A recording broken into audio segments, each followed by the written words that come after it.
Hey guys! Tonight we're diving deep into one of history's most brutal challenges, how ordinary medieval families endured the killing cold of winter nights when survival hung by the thinnest of threads. So, before you get comfortable, take a moment to like the video and subscribe, but only if you genuinely enjoy what I do here, and let me know in the comments where you're watching from and what time it is for you. Now, dim the lights, maybe turn on a fan for that soft background hum, and let's ease into tonight's journey together. Picture this. You're living in 14th century England, and the first frost has just painted your wooden shutters white. For modern people, winter means turning up the thermostat, layering on cozy sweaters, and maybe complaining about scraping ice off the car windshield. For medieval families, winter meant something far more terrifying. It meant staring death in the face, every single night for months on end. Medieval winters weren't just cold, they were apocalyptic. The Little Ice Age, which gripped Europe from roughly 1300 to 1850, brought temperatures so brutal that rivers froze solid for months, crops failed catastrophically, and entire communities simply vanished beneath blankets of snow and ice. The Thames River in London regularly froze so thick that merchants set up entire markets on the ice. Wolves, driven mad by hunger, roamed closer to villages than they had in generations. But it wasn't just the temperature that made medieval winters so deadly. It was everything else that came with the cold. The cascade of disasters that turned a harsh season into a fight for survival that claimed entire families. Food shortages were almost guaranteed. The last harvest was already a distant memory by December, and the next growing season felt impossibly far away. Stored grain developed rot or attracted vermin. Preserved meat spoiled despite the cold. Fresh vegetables were a fantasy. Disease thrived in the cramped, poorly ventilated spaces where families huddled together for warmth. Pneumonia stalked the young and old with particular cruelty. Influenza could wipe out entire households within days.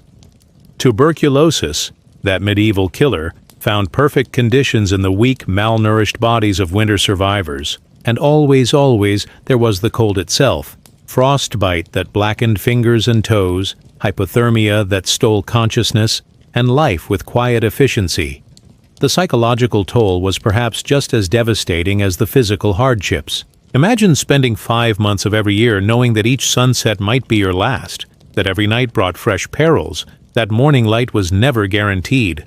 Children grew up understanding that winter wasn't just a season, it was a predator, patient and merciless, waiting to claim the weak, the unlucky, the unprepared.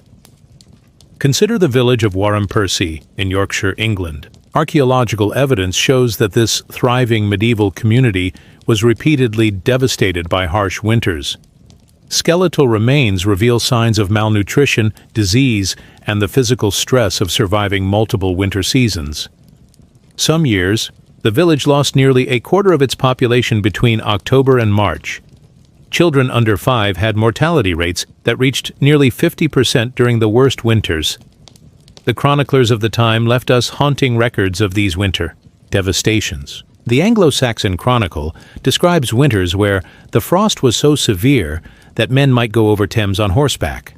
Matthew Paris wrote of the winter of 1250, when birds died in flight and people perished in their beds from the great cold. These weren't poetic exaggerations. They were desperate attempts to record catastrophes that defied normal description. Yet somehow, incredibly, medieval families not only survived these ordeals, they developed strategies, traditions, and survival techniques so effective that entire bloodlines endured through centuries of killer winters. Their methods were born from desperation, refined through generations of trial and error, and passed down like precious heirlooms from parent to child. The survival knowledge these families possessed was so comprehensive and sophisticated that many of their techniques wouldn't be out of place in modern wilderness survival manuals. They understood principles of insulation, heat conservation, and resource management that modern science has only recently begun to fully appreciate. They developed community support systems that provided better social security than many modern societies offer their most vulnerable members. Tonight, we're going to uncover their secrets. We'll explore how they transformed their homes into fortresses against the cold, how they rationed food through the hungry months, how they kept their children alive when fuel was scarce and hope seemed frozen solid. This is their story, a testament to human resilience that puts our modern complaints about winter into stunning perspective. Chapter 2. The Architecture of Survival Step. Inside a typical medieval family home in the depths of winter, and the first thing that would strike you isn't the cold, though that's certainly there. It's the brilliant, desperate ingenuity built into every timber, every stone, every carefully placed stick of furniture. Medieval homes were designed by people who understood that architecture could mean the difference between life and death. These weren't houses in the modern sense. They were survival machines, carefully engineered to trap every scrap of heat, block every draft, and keep a family breathing through the killing months. The typical peasant home was small, often just 1 or 2 rooms, but this wasn't poverty speaking. It was pure survival mathematics. The smaller the space, the easier it was to heat. Every square foot required precious fuel to warm, and fuel was always scarce. So families crammed together in spaces that would make modern apartment dwellers claustrophobic, understanding that proximity meant warmth, and warmth meant life. Take the reconstructed medieval house at Weald Downland Museum in Sussex. This 14th century structure demonstrates the extraordinary attention to detail that went into medieval survival architecture.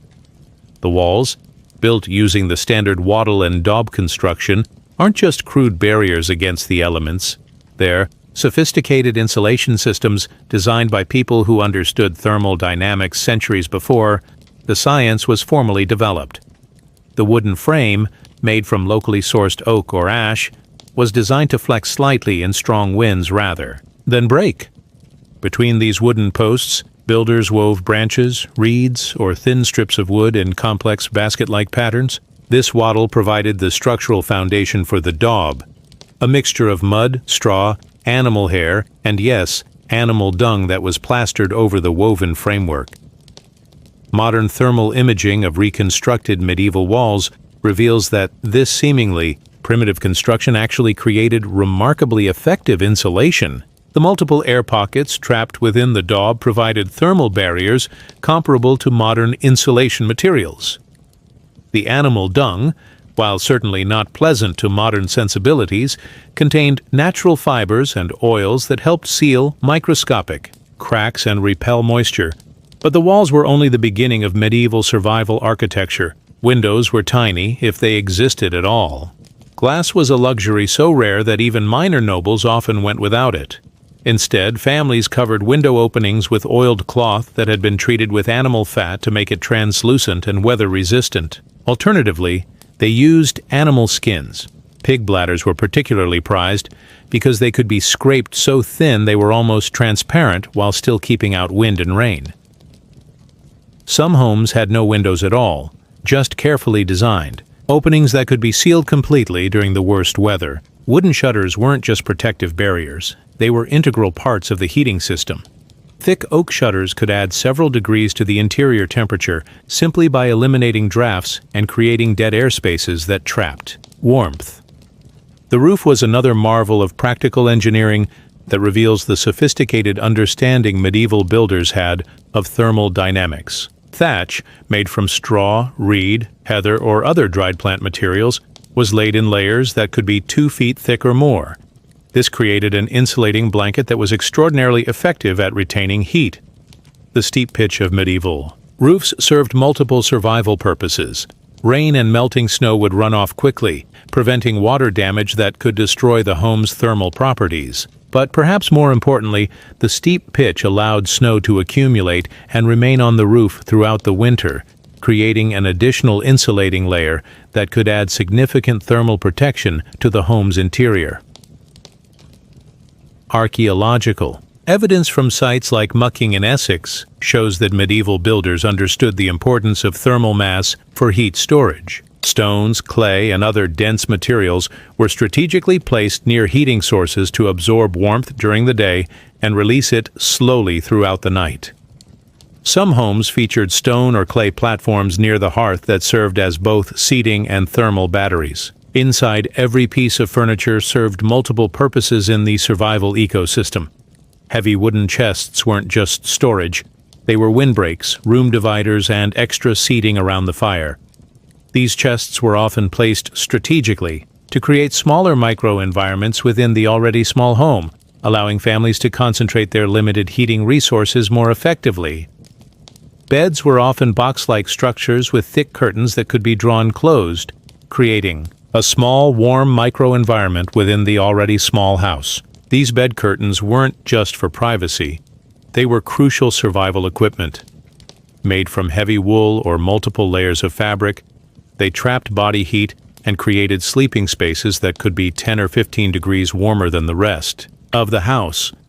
Some families even built sleeping alcoves directly into the walls, like human-sized caves that retained body heat more effectively than open sleeping areas. These alcoves were often lined with straw, fur, or other insulating materials, creating sleeping spaces that archaeological evidence suggests could maintain comfortable temperatures even when the main room was below freezing.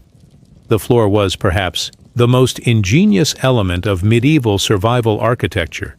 While we might imagine medieval floors as simple dirt, successful families learned to create complex layered systems that provided crucial insulation against the frozen ground below.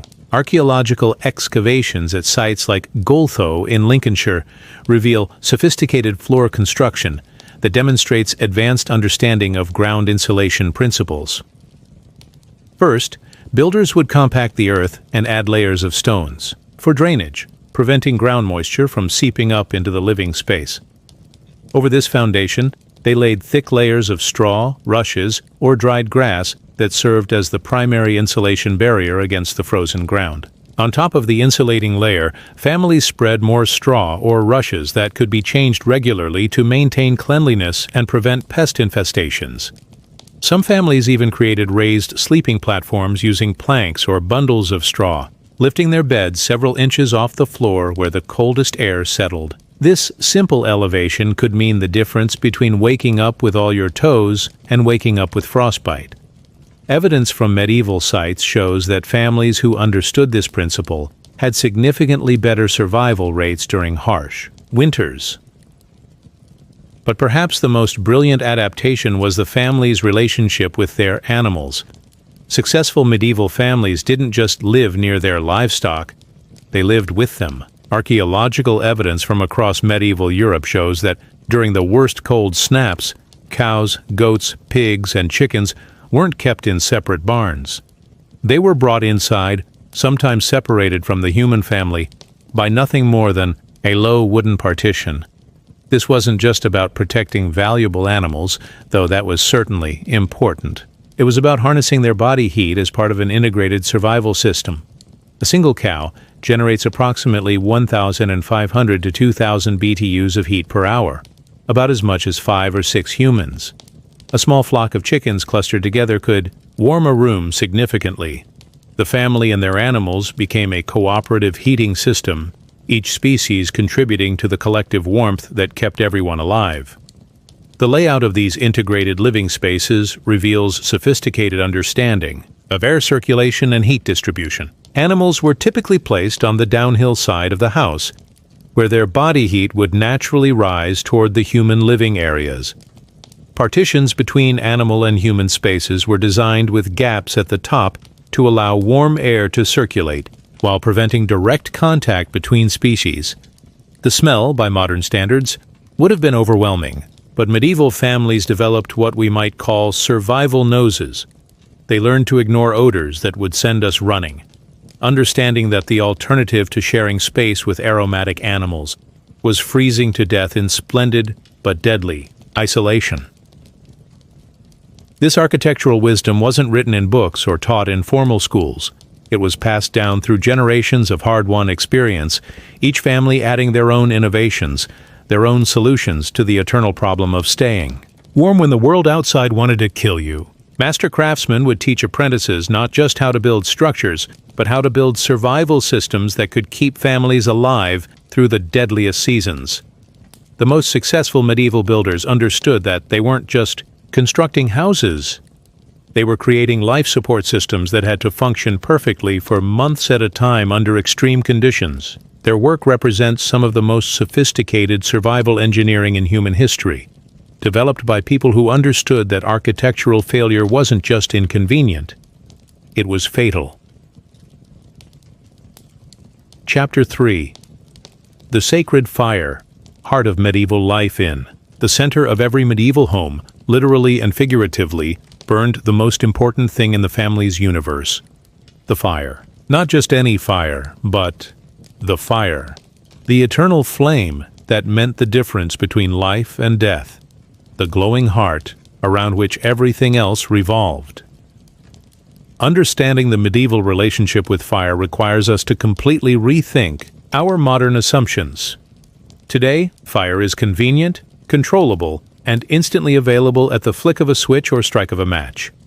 For medieval families, fire was precious, temperamental, and absolutely critical to survival. Losing your fire in winter wasn't an inconvenience. It was a potential death sentence that could claim your entire family before morning. The hearth wasn't just a fireplace. It was the altar of survival. Most peasant homes had a simple fire pit in the center of the main room, sometimes slightly raised on a foundation of stones, sometimes just a cleared circle of flat rocks on the earthen floor. This central location wasn't accidental.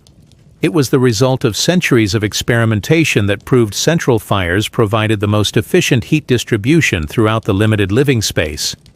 Above the fire pit, a hole in the roof allowed smoke to escape when the wind was cooperative. When it wasn't, the family simply endured the stinging eyes and burning throats that came with a smoke-filled house, understanding that discomfort was vastly preferable to freezing.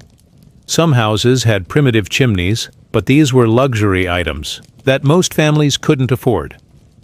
The design of medieval fire pits reveals sophisticated understanding of combustion and heat management. Archaeological evidence from sites like Warham Percy shows that successful families carefully designed their fire pits with specific dimensions and stone arrangements that optimized burning efficiency. The pit had to be deep enough to contain the fire safely, but shallow enough to allow maximum heat radiation into the living space. Keeping the fire alive required constant vigilance and careful resource management that would challenge even modern survivalists. Every piece of fuel was precious and had to be managed with the precision of a military logistics operation.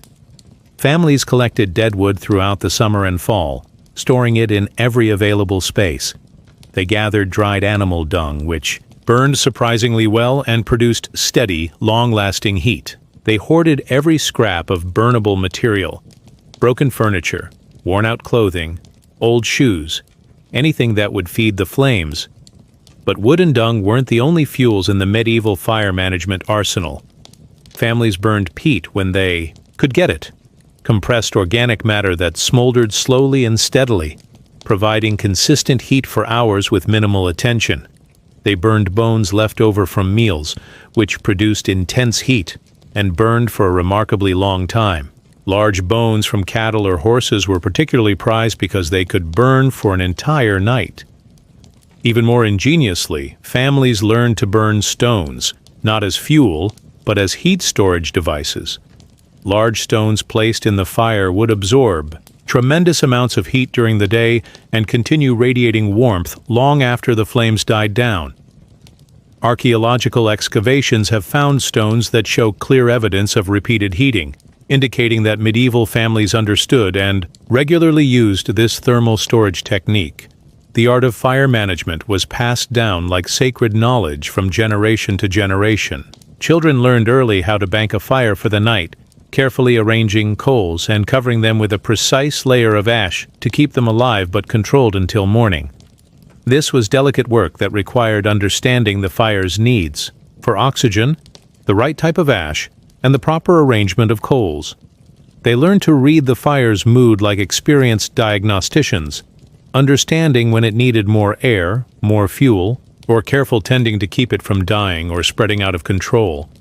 A fire that burned too hot wasted precious fuel.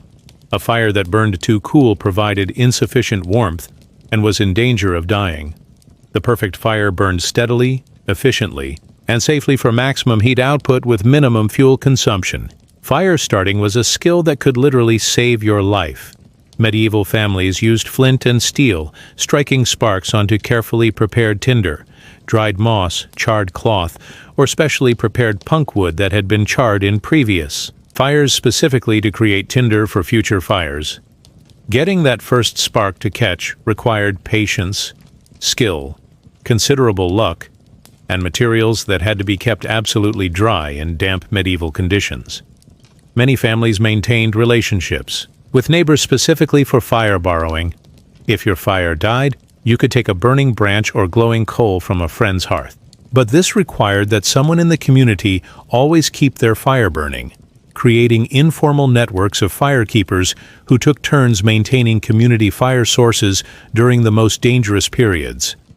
Some families created elaborate fire management systems that would impress modern emergency preparedness experts. They learned to keep fires burning in different stages: a main fire for warmth and cooking, smaller fires banked for overnight survival, and emergency supplies of kindling and tinder kept absolutely dry in specially prepared containers for crisis situations. The most successful families often had multiple fire sites in their homes, allowing them to move heat sources around and maintain warmth even if one fire failed. Secondary fire pits near sleeping areas provided localized warmth during the coldest nights. Some families even maintained small fires in covered pots that could be moved as needed to provide portable heat sources. The fire served purposes far beyond simple warmth that made it the true center of medieval life. It was the kitchen where all food was prepared, the light source that extended useful daylight hours, the social center where families gathered to share stories and maintain relationships, and the workshop where tools were maintained and crafts were practiced. Children learned their family history sitting around the fire on winter nights.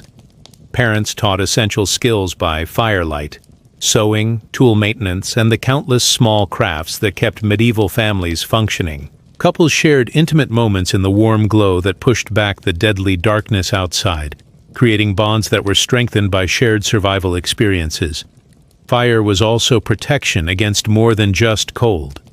Medieval people believed that fire kept evil spirits at bay, and while we might scoff at such superstitions, the practical truth was that fire did keep very real dangers away. Wild animals were naturally afraid of flames, and a strong fire could deter wolves, bears, and other predators that grew bold and desperate during harsh winters.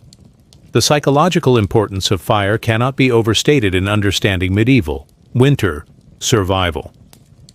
In a world where so much was uncertain, where death lurked around every corner, the steady presence of dancing flames provided not just physical warmth, but emotional comfort that was essential for mental health during the darkest months. Fire meant life, hope, continuation of the family line. Families often spoke of their fire as if it were a living member of the household, something to be cared for, protected, and honored. They developed rituals around fire maintenance that combined practical necessity with spiritual significance. The person responsible for banking the fire each night held a position of crucial responsibility that was often given to the most reliable family member. Fire maintenance tools were precious family possessions that were carefully maintained and passed down through generations. Iron fire tools, pokers, tongs, and bellows were expensive but essential equipment that could mean the difference between successful fire management and deadly failure. Families without proper tools learned to improvise with wooden implements, but iron tools were far superior for managing hot coals safely. When spring finally arrived and the deadly grip of winter loosened, many families held special ceremonies to honor the fires that had kept them alive. They would carefully extinguish their winter fires and kindle new ones, symbolically leaving behind the darkness and fear of the cold months and embracing the renewed hope of warmer days. This sacred relationship with fire shaped every aspect of medieval life, creating traditions, superstitions, and practices that seem almost religious in their devotion. And perhaps they were religious when your survival depends entirely on keeping a flame alive through months of deadly cold. Tending that flame becomes the most important prayer you'll ever offer, and the fire becomes the most sacred altar in your world. Chapter 4. Food as Fuel. The winter hunger medieval families understood something modern people have largely forgotten. In winter, food isn't just nourishment. It's fuel for the human body's desperate fight against cold. Every calorie consumed was a small victory against death. Every meal carefully calculated to provide not just sustenance, but the internal heat necessary to survive another night in a world that wanted to freeze them solid. The challenge of winter. Feeding began long before the first frost painted the windows. Medieval families lived by the rhythm of the harvest calendar, understanding that the abundance of summer and fall had to somehow stretch through the barren months when nothing grew, and stored food was all that stood between the family and starvation. Preservation was an art form born of necessity and refined through generations of trial and error. Families salted meat in wooden barrels, creating brine so strong they could preserve flesh for months without refrigeration. The salt had to be perfectly measured. Too little and the meat would spoil. Too much, and it would become inedible. Master preservers developed techniques for layering salt and meat that created perfectly preserved protein sources that could sustain families through the hungriest months. They smoked fish and fowl in specially built smokehouses, hanging strips of meat in the rafters until they became leather-tough but eternally edible. The smoking process required careful attention to temperature, humidity, and air circulation. Different woods produced different flavors and preservation qualities: oak for long-term storage, apple for better taste, pine for its antimicrobial properties. Root vegetables were buried in sand-filled pits or stored in root cellars dug deep enough to stay cool but not freeze. These storage systems required precise understanding of soil conditions, drainage, and temperature management. Turnips, carrots, parsnips, and onions could be preserved for months using these techniques, providing essential vitamins that prevented scurvy and other nutritional diseases. Grain, wheat, barley, rye, oats, was the foundation of survival that everything else was built upon. Families stored it in large wooden chests lined with aromatic herbs that deterred insects, sealed as tightly as possible against moisture and vermin. But even with careful storage, grain was vulnerable to rot, insects, and mice. A family might lose a significant portion of their winter food supply to spoilage, turning an already tight situation into a desperate struggle for survival. The most successful families developed complex storage strategies that spread risk across multiple storage sites and preservation methods. They might store grain in several different containers, preserve meat using multiple techniques, and maintain backup food supplies in hidden locations that could be accessed if their primary stores were damaged or destroyed. The winter diet was monotonous by modern standards, but every item served a specific purpose in the fight against cold that was based on sophisticated understanding of nutrition and metabolism. Thick porridges made from whatever grain was available provided slow-burning energy that helped maintain body heat throughout the day. These porridges were often enhanced with whatever fats, proteins, or vegetables were available to create more complete nutrition. Stews made from preserved meat, dried vegetables, and grain created warm, filling meals that satisfied both hunger and the body's desperate need for warmth. The cooking process itself helped warm the house, and hot food provided internal heat that lasted for hours after eating. Medieval cooks understood that hot food was medicine as much as nutrition during the cold months. Fat was precious beyond measure in the medieval winter diet. Families understood that fat provided the most concentrated calories and the best internal insulation against cold. Every scrap of fat from slaughtered animals was saved, rendered into lard for cooking and preservation, used to waterproof clothing and equipment, or simply eaten as a crucial source of warming energy. Families would drink warm milk mixed with animal fat, creating rich, calorie-dense beverages that provided both nourishment and internal heat. These high-fat drinks were particularly important for children and elderly family members who had difficulty maintaining body temperature. The fat content could provide the caloric density needed to fuel the body's heating mechanisms throughout the night. Children's diets were carefully managed with scientific precision to ensure their survival through winter's challenges. Young, Bodies lose heat faster than adult bodies and have less developed temperature regulation systems, so children often receive the richest, most calorie-dense foods available. Parents would go without to ensure their children had enough fat, protein, and calories to maintain their body heat through the long, cold nights. The timing of meals was as important as their content in the medieval understanding of winter nutrition. Families learned to eat their largest meal in the late afternoon or early evening, giving their bodies maximum time to digest and convert food into heat during the coldest overnight hours.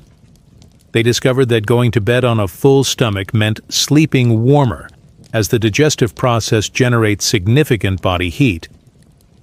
Breakfast, when it existed at all, was often just a piece of bread and perhaps some thin gruel. The body's metabolism slowed during sleep, requiring less fuel, and families couldn't afford to waste precious calories during the warmer daylight hours when physical activity could help generate heat through muscle movement. Beverages played a crucial role in winter survival that went far beyond simple hydration. Ale and weak beer weren't just social drinks. They were safer than water, which could be contaminated with deadly bacteria, and provided calories and warmth. Families brewed weak ales specifically for children, understanding that the brewing process killed dangerous bacteria while providing necessary nutrition and calories. Hot beverages were especially important for maintaining body temperature and morale during the darkest months. Families would heat ale or milk by plunging red-hot iron rods directly into the liquid, creating warming drinks that provided both internal heat and emotional comfort. They made herbal teas from dried plants, not just for medicine, but for the simple pleasure of drinking something warm when the world outside was frozen solid.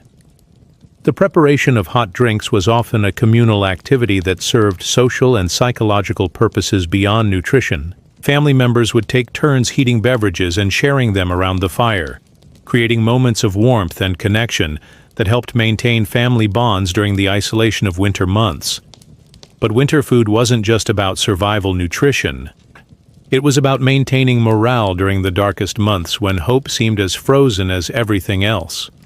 Families saved special treats for the bleakest days when spirits were lowest and despair threatened to overwhelm survival efforts. A bit of honey hoarded from summer, dried fruits carefully preserved, or even just a slightly better piece of meat could provide the psychological boost needed to endure another week of cold and darkness. These special foods were rationed with careful precision, saved for moments when family morale was dangerously low or when someone was particularly sick and needed extra nourishment. The psychological impact of these treats was often more important than their nutritional value. They provided hope, comfort, and proof that better times were possible. Sharing food was both practical and symbolic in medieval winter survival. When one family ran short of supplies, neighbors would share from their own precious stores, understanding that today's generosity might mean tomorrow's survival. These food-sharing networks created bonds that went far beyond simple charity. They were mutual insurance policies against starvation that created community-wide survival systems. Some families practiced deliberate hunger management that required incredible discipline and mathematical precision. They gradually reduced food portions early in winter to stretch supplies through the entire cold season. This required careful calculation of family caloric needs, available food supplies, and the expected length of winter. Families that got these calculations wrong faced starvation before spring arrived. The most successful families often maintained detailed mental records of food consumption and remaining supplies, adjusting their rationing strategies as winter progressed. They learned to recognize the early signs of malnutrition and adjust diets to prevent serious health problems while still conserving food for the months ahead. The end of winter food supplies was often marked by desperate measures that tested the limits of human survival. Families would eat bread made from ground bark, acorns processed to remove toxic tannins, or other wild materials that provided minimal nutrition but at least filled empty stomachs. They would slaughter animals they had hoped to keep for breeding, understanding that immediate survival took precedence over future planning. Some families even ate the thatch from their roofs, boiling straw and grass into thin gruel that provided almost no nutrition but gave the illusion of fullness to starving stomachs. These desperate foods often caused digestive problems, but they could help families survive the final weeks before spring foods became available. Yet despite these hardships, medieval families often emerged from winter having learned valuable lessons about food, sharing, and survival that strengthened both their practical knowledge and their family bonds. The shared struggle of winter hunger created deep appreciation for abundance and understanding of the true value of every morsel of food that lasted throughout their lives. Chapter 5. Clothing as Armor. Against the cold, medieval families understood something that modern outdoor enthusiasts are just rediscovering. Proper clothing isn't just about comfort, it's body armor in the war against cold. Every garment, every layer, every carefully chosen material was a piece of survival equipment designed to trap heat, shed moisture, and keep the wearer alive through months of brutal conditions that could kill the unprepared within hours. The medieval approach to winter clothing was based on one fundamental principle that required sophisticated understanding of thermodynamics, layers upon layers upon layers. Where modern people might put on a single heavy coat, medieval families would wrap themselves in 5, 6, or even 7 different layers, each serving a specific purpose in the complex battle against cold. The base layer was crucial for survival and required careful selection of materials and construction. Against their skin, medieval people wore linen undergarments when they could afford them. Linen had the remarkable property of wicking moisture away from the body, while still providing insulation, a characteristic that modern synthetic fabrics are designed to replicate. For families too poor to afford linen, the base layer might be nothing more than their everyday clothes, worn continuously for months, gradually accumulating body oils and dirt that actually improved their insulating properties. Over the base layer came the working clothes, wool tunics, woolen leggings, and whatever garments the family could produce or afford. Wool was the miracle fiber of medieval times that made winter survival possible for millions of families. Even when wet, wool continued to provide insulation due to its unique fiber structure. It was relatively easy to work with using medieval technology, could be dyed into various colors for psychological benefits, and grew naturally on sheep that many families raised. But wool alone wasn't enough to survive the harshest conditions. Medieval families learned to supplement their wool garments with fur, leather, and other materials that provided superior protection against wind and moisture. Wealthy families might have fur-lined cloaks or leather outer garments made by professional craftsmen. Poor families made do with sheepskins, rabbit pelts, or even crude leather made from whatever animals they could catch, trap, or afford. The concept of waterproofing was crucial in an era before modern synthetic materials and required ingenious solutions using available resources. Medieval families learned to treat their outer garments with animal fats, beeswax, or special preparations made from tree resins. These treatments helped shed rain and snow while maintaining the garment's breathing properties, crucial for preventing the buildup of moisture that could become deadly in freezing temperatures. Footwear was perhaps the most critical clothing element in the medieval survival system. Families understood that feet were especially vulnerable to cold injury due to their distance from the heart and their constant contact with frozen ground. Wet feet could quickly become frostbitten feet, and frostbitten feet could mean death from infection or inability to work for survival. Medieval families wrapped their feet in layers of cloth before putting on shoes or boots, creating insulating systems that trapped warm air around the feet. They stuffed their footwear with straw, wool, sheep's wool, or animal hair for extra insulation. Some families even heated stones and placed them inside their boots for additional warmth during particularly cold weather. Leather boots were expensive, but essential for those who could afford them, representing a major investment in survival equipment. Families would carefully maintain their winter footwear with the attention of military specialists, treating the leather with fats and oils to keep it supple and waterproof. Proper boot maintenance could mean the difference between functional footwear that lasted multiple winters and expensive boots that failed when they were needed most. For families too poor to afford proper boots, the alternative was often wrapped cloth and wooden clogs, crude but sometimes effective protection against the frozen ground. These improvised solutions required constant maintenance and replacement, but they could provide enough protection to prevent immediate frostbite, while families worked to obtain better footwear. Headwear was equally important in medieval winter. Survival strategies. Medieval people understood through practical experience that significant body heat was lost through the head, so they developed an entire arsenal of caps, hoods, and head coverings designed to trap heat while allowing for vision and hearing necessary for daily survival activities. Woolen caps were common among all social classes, often worn under larger hoods that could be pulled up in storms or bitter wind. The combination of cap and hood created multiple layers of insulation around the head while providing protection from wind and precipitation. Some families even lined their hoods with fur or additional fabric for extra warmth. Mittens and gloves served different purposes depending on the wearer's needs and available materials.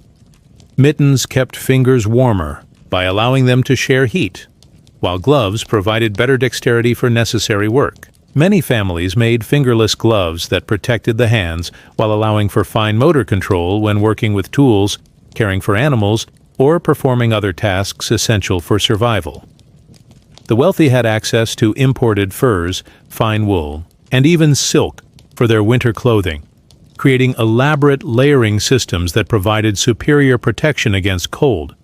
But poor families developed their own ingenious solutions using available materials and traditional techniques. They learned to felt wool at home, creating dense, water-resistant fabric from raw sheep's wool through processes that required considerable skill and knowledge.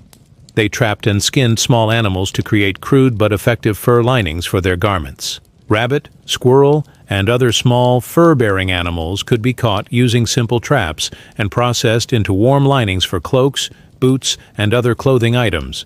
Even small fur pieces could make significant differences in warmth when strategically placed in clothing. Clothing maintenance was a constant challenge during winter months that required careful balance between cleanliness and warmth. Families couldn't simply throw their dirty clothes in a washing machine. Cleaning winter clothing often meant choosing between cleanliness and warmth.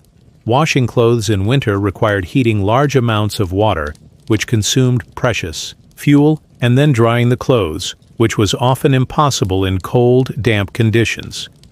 Many families simply wore the same garments continuously for months, allowing the accumulation of body oils and dirt that actually improved insulation properties. This might seem unsanitary by modern standards, but medieval families understood that survival took precedence over cleanliness during the deadliest months.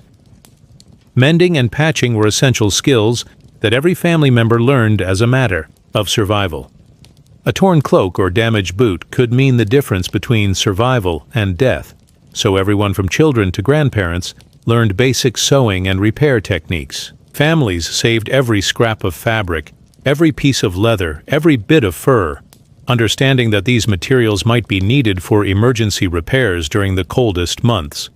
Children's clothing required special consideration due to their smaller size and greater vulnerability to cold.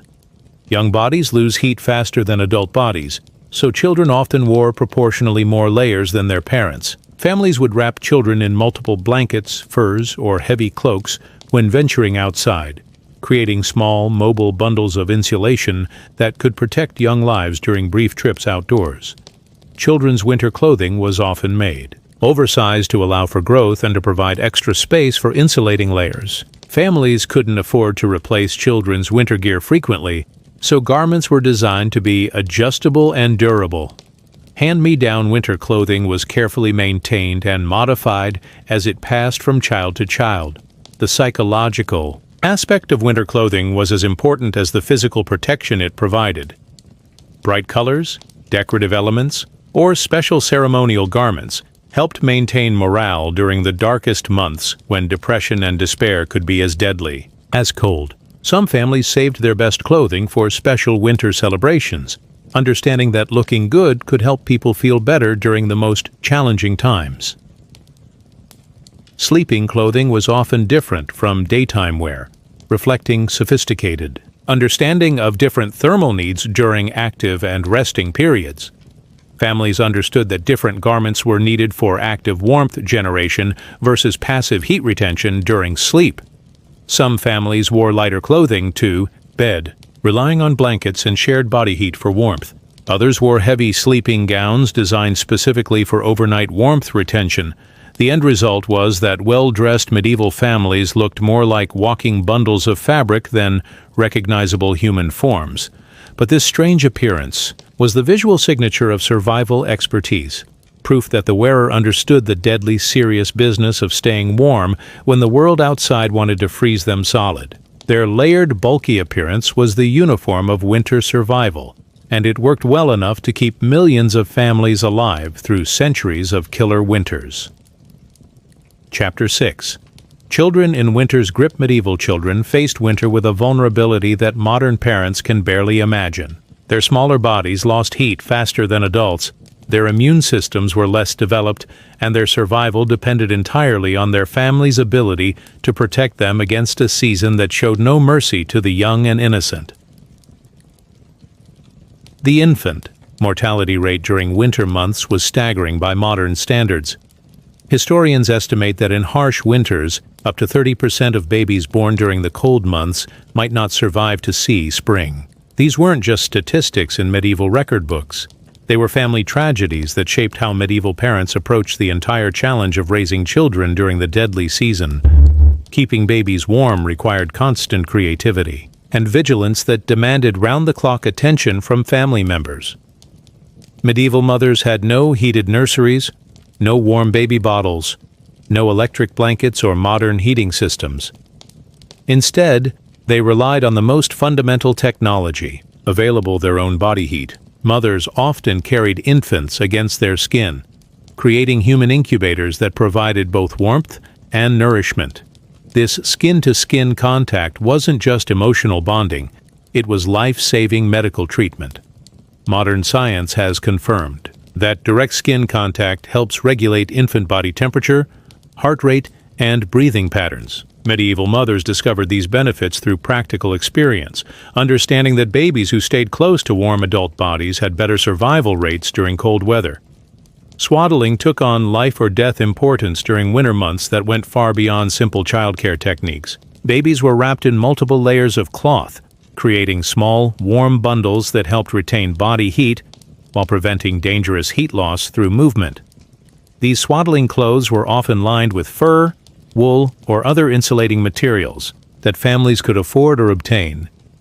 Medieval families would pre-warm swaddling clothes by the fire before dressing their infants, understanding that cold fabric could be dangerous for small bodies. The swaddling technique itself was refined through generations of experience, creating tight wraps that maintained warmth while allowing for necessary movement and growth. Medieval families understood that babies needed special feeding arrangements during winter that required adjustments to normal childcare practices. Mothers who were breastfeeding often had to eat more to maintain their milk production, despite the family's limited food supplies. This created difficult choices about resource allocation, but families generally understood that maintaining mother's health was essential for infant survival. When breast milk wasn't available or insufficient, families created warming gruels from milk, grain, and honey, providing both nutrition and internal heat for growing bodies. These supplemental foods were carefully prepared to ensure they were warm when fed to infants, understanding that cold food could lower body temperature dangerously. Sleeping arrangements for children were carefully orchestrated for maximum warmth, using every available technique for heat conservation. Babies often slept with their parents, sharing body heat throughout the night in arrangements that modern safety experts would discourage, but which were essential for survival in unheated medieval homes. Older children were sandwiched between adults or clustered together in groups, creating small heat-generating units that helped everyone stay warm.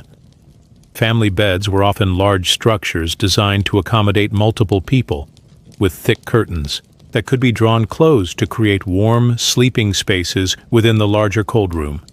Children were placed in the warmest positions, between adults or in the center of child groups where they could benefit from heat generated by multiple bodies. The challenge of keeping children clean during winter was complicated by the need to conserve heat and water while maintaining basic health standards. Bathing could be dangerous when temperatures were below freezing. So families developed strategies for maintaining basic hygiene without exposing children to deadly cold. Quick washings with warmed water near the fire became the standard cleaning method, using minimal amounts of precious heated water to clean essential body parts while keeping children close to heat sources. Careful attention to diaper changes helped prevent illness and infection. But even these basic hygiene tasks had to be performed quickly to minimize cold exposure. Child-sized winter clothing was often handed down through generations with the care and attention given to valuable survival equipment. Families couldn't afford to replace children's winter gear frequently, so garments were designed to be adjustable and durable. Children's clothing was often made oversized, allowing for growth and providing extra space for insulating layers that could mean the difference between warmth and dangerous cold exposure.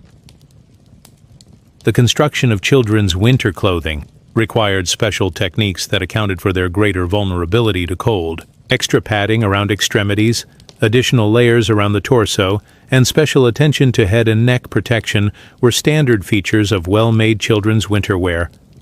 Medieval children were expected to contribute to winter survival efforts from a very young age, but their contributions were carefully calibrated to their abilities and the need to protect them from dangerous cold exposure. Even toddlers could help gather kindling, arrange firewood, or perform simple tasks that freed adults for more complex survival work, while keeping children active and warm. This wasn't child labor in the exploitative sense. It was family cooperation in the face of life-threatening conditions. Children who contributed to family survival efforts learned essential skills while feeling valued and important during frightening times. The work also helped children stay warm through physical activity when fuel for heating was limited. Education during winter months was largely practical, focusing on skills that would help children survive current and future winter challenges.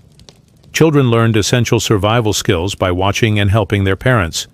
They learned to read weather signs, to bank fires safely, to recognize signs of illness or cold injury in family members.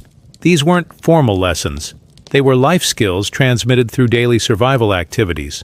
Children also learned the social skills necessary for community cooperation during winter emergencies. They learned how to share resources, how to ask for help appropriately, and how to contribute to community survival efforts.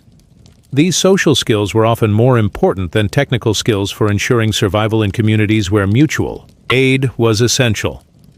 The psychological challenges facing medieval children during winter were enormous and required special attention from families who understood that mental health was crucial for physical survival. Confined to small spaces for months, surrounded by stress and uncertainty, children had to cope with adult fears and anxieties while dealing with their own developmental needs. Families developed storytelling traditions, simple games, and other activities that helped maintain children's mental health during the darkest months. These activities served multiple purposes: entertainment, education, and psychological support that helped children cope with the fear and stress of winter survival. Medieval children learned early that winter was a time when normal rules were suspended in favor of survival necessities.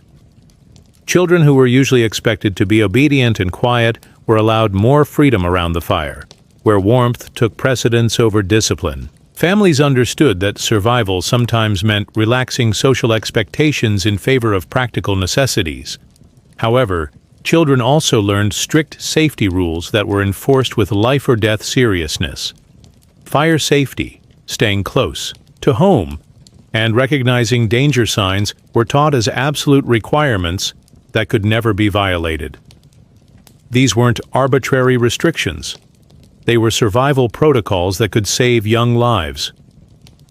The death of children during winter was a tragic but common reality that medieval families had to accept and plan for with heartbreaking pragmatism. Parents often had more children than they could ideally support, understanding that winter mortality would likely claim some of their offspring.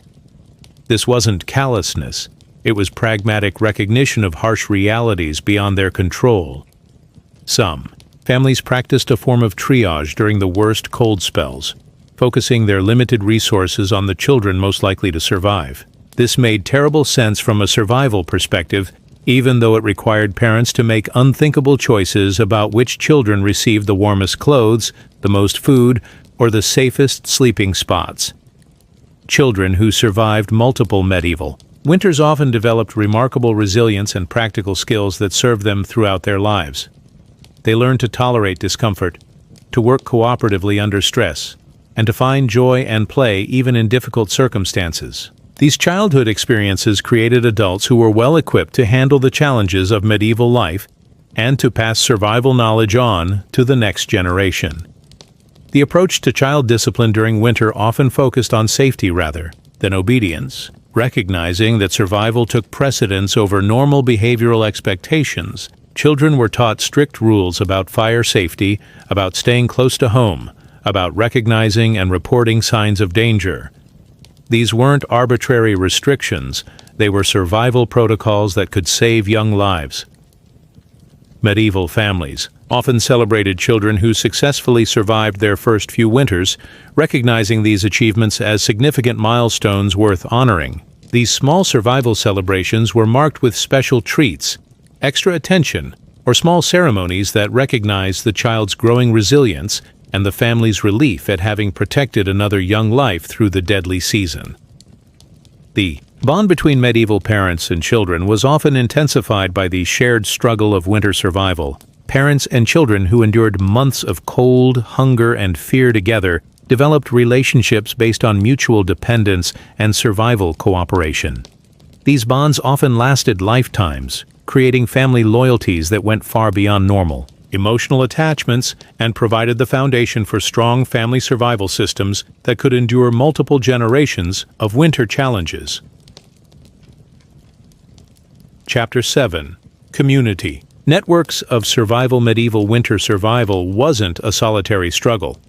It was a community effort that created bonds between families, neighbors, and entire villages that could spell the difference between collective survival and catastrophic loss. In a world where individual families could easily be overwhelmed by winter's challenges, community cooperation became the social technology that allowed entire populations to endure the coldest months.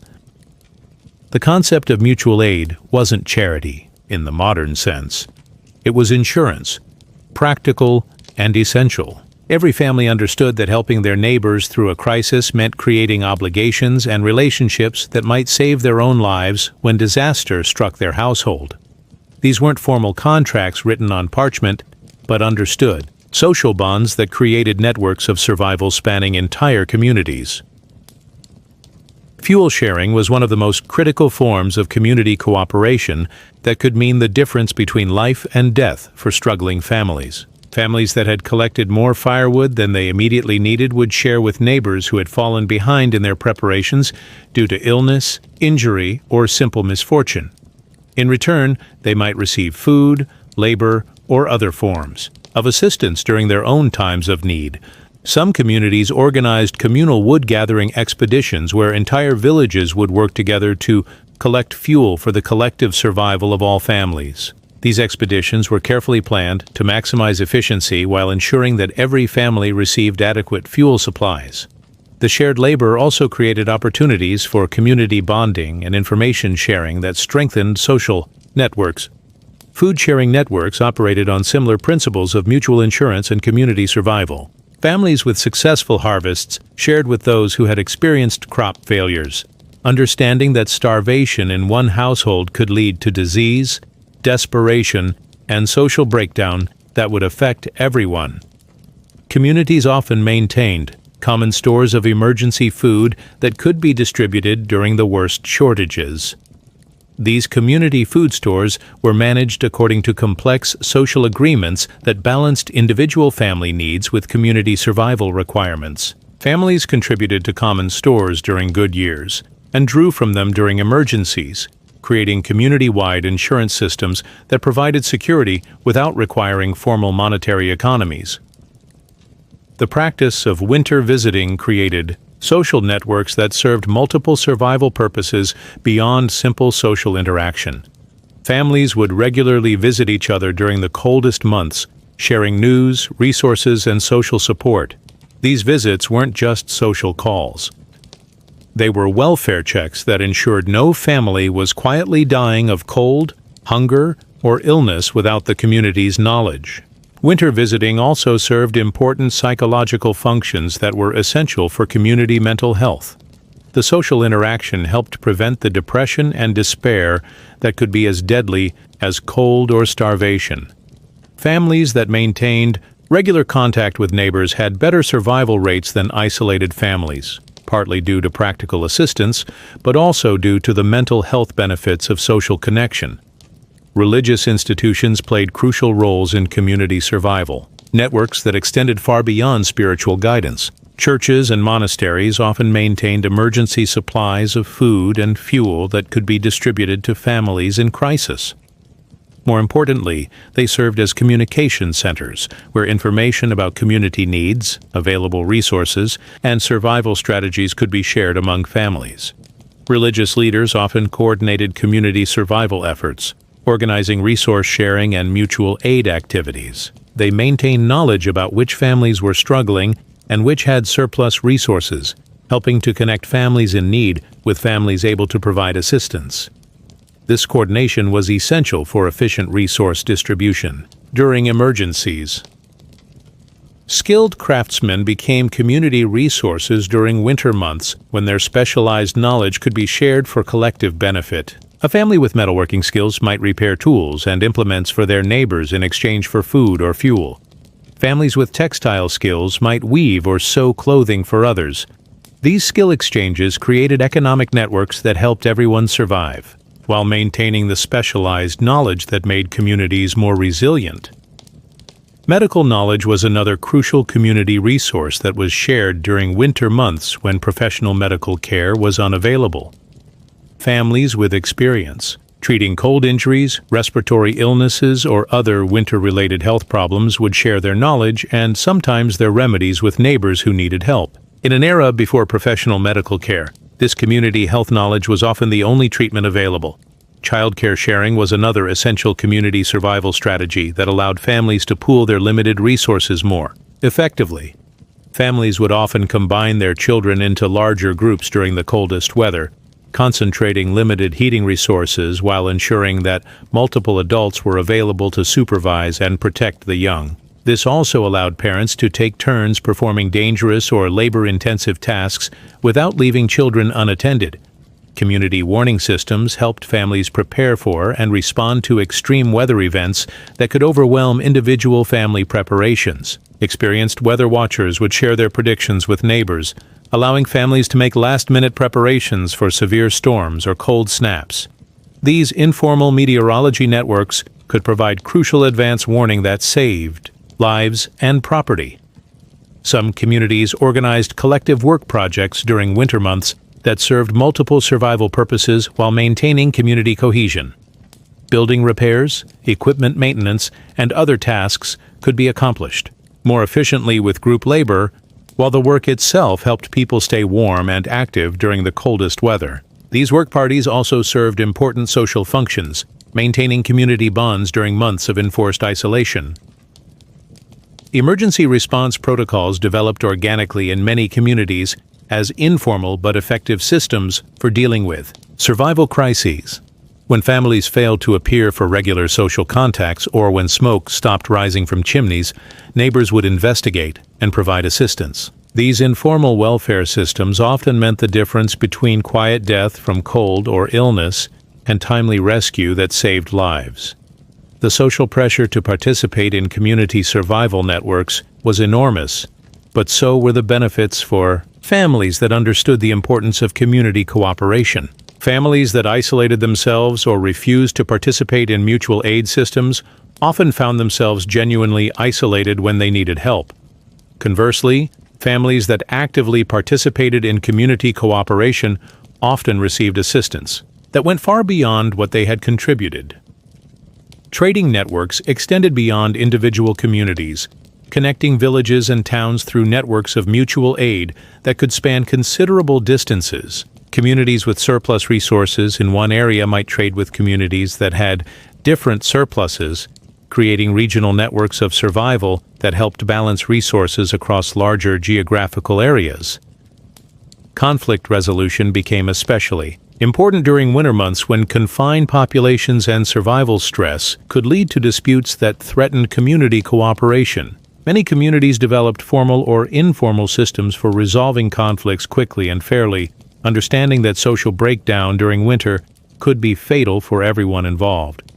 Community leaders often emerged organically during winter months based on their survival knowledge and organizational skills rather than formal authority. These informal leaders coordinated community response to emergencies, organized resource sharing, and maintained the social cooperation that was essential for collective survival. The knowledge accumulated through community survival efforts was carefully passed down through generations, creating local traditions and practices that represented centuries of accumulated wisdom about winter survival. These community traditions often contained practical information about weather prediction, resource management, and crisis response that was far more detailed and accurate than any written knowledge available to medieval people. Chapter 8. The Role of Faith and Superstition in a world where survival depended on factors largely beyond human control. The severity of winter, the success of harvests, the prevalence of disease, medieval families turned to faith and superstition as essential tools for managing both practical challenges and psychological stress. Religion wasn't separate from survival. It was woven into every aspect of winter endurance strategies. The medieval Christian calendar provided a framework for organizing winter survival efforts that combined spiritual observance with practical preparation. Religious holidays and feast days weren't just spiritual observances.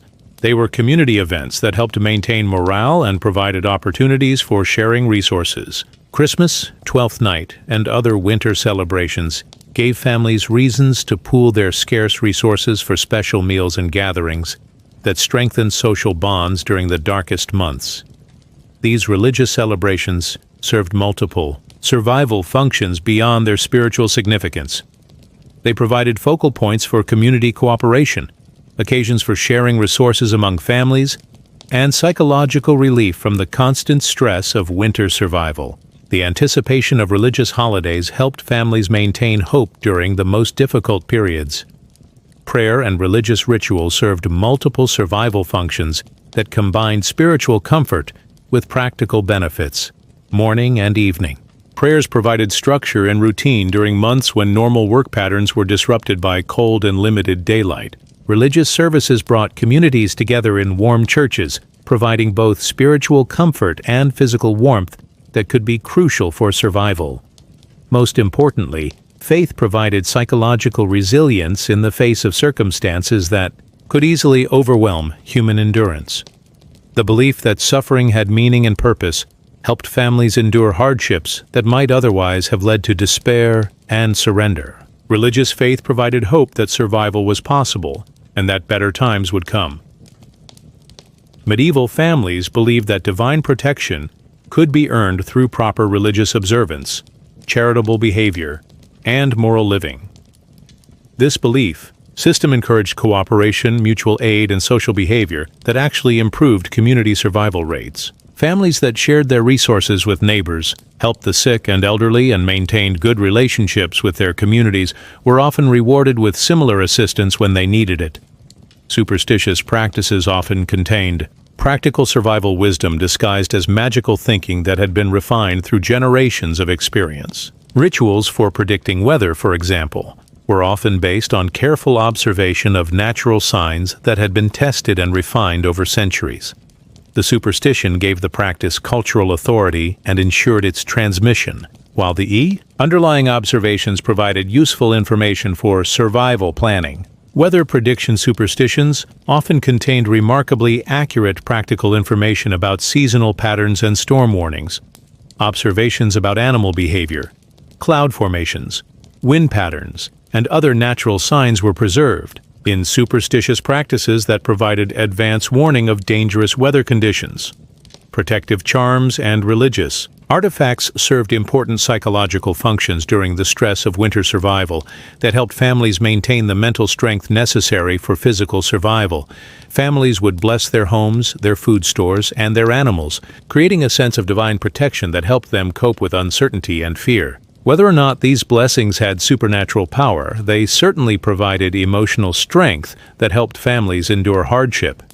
The concept of divine punishment for moral failures encouraged behavior that improved community survival while providing explanations for disasters that were beyond human control. Families believed that winter hardships might be punishments for sins or moral failures, which encouraged self-examination and behavioral changes that often resulted in better cooperation with neighbors and more careful resource management. Folk medicine traditions were deeply intertwined with religious and superstitious beliefs in ways that combined practical medical knowledge with spiritual healing practices. Herbal remedies were often administered with prayers or blessed by religious authorities, combining physical treatment with psychological comfort. Whether the spiritual elements contributed to healing or not, they certainly provided comfort and hope during illness that might otherwise seem hopeless. Saints and religious figures were invoked for protection against specific winter dangers in practices that combined prayer with practical preparation. Saint Blaise was called upon for protection against throat ailments that were common during cold months. Saint Agatha was invoked for protection against house fires that could be devastating during winter. These religious practices provided both spiritual comfort and practical reminders about specific seasonal dangers. Seasonal religious observances often coincided with practical survival activities in ways that reinforced important survival behaviors. The blessing of animals on St. Anthony's Day reinforced the importance of caring for livestock during winter months. Candlemas celebrations emphasized the importance of light during dark winter months, and often included practical activities like checking and blessing candle supplies. Community religious activities served as informal social services during winter months that provided essential support for struggling families. Churches provided warm gathering spaces where families could escape cold homes for periods of relative warmth. Religious institutions distributed food to the needy and served as centers for community organization during emergencies. The practice of making religious vows during winter crises served both spiritual and practical purposes that helped families maintain hope during desperate situations. Families might vow to make pilgrimages, donate to churches, or perform charitable works if they survived the winter. These vows provided hope and purpose during desperate times, while the promised activities often involved community service that strengthened social bonds. Funeral and burial practices during winter reflected both religious beliefs and practical necessities in ways that helped communities deal with winter mortality. When ground was frozen too hard for burial, bodies might be stored until spring, with religious ceremonies adapted to these circumstances. These practices helped communities deal with winter mortality while maintaining religious traditions that provided comfort to the bereaved. The belief in miraculous intervention provided crucial psychological support during the worst winter crises when human resources seemed exhausted. Families facing starvation, disease, or other life-threatening emergencies could maintain hope by believing that divine intervention might save them.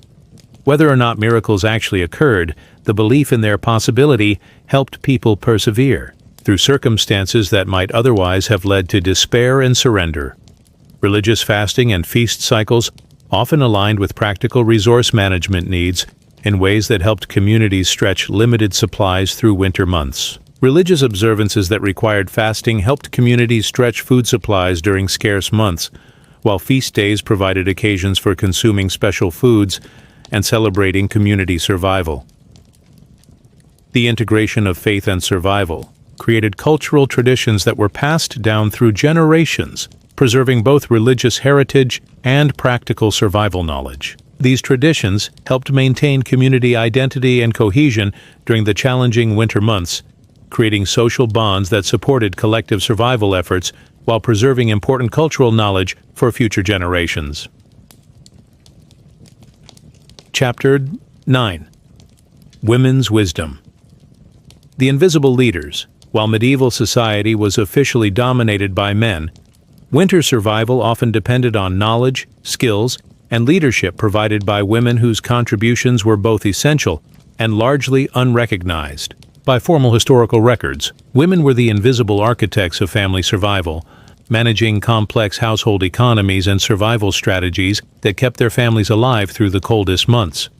Medieval women possessed detailed knowledge about food preservation, storage, and winter nutrition that was often more sophisticated than formal medical understanding of the time. They knew which foods provided the most calories per unit of storage space, how to combine preserved foods to create nutritionally complete meals, and how to stretch limited food supplies through careful rationing and creative cooking techniques that maximized nutrition while minimizing waste.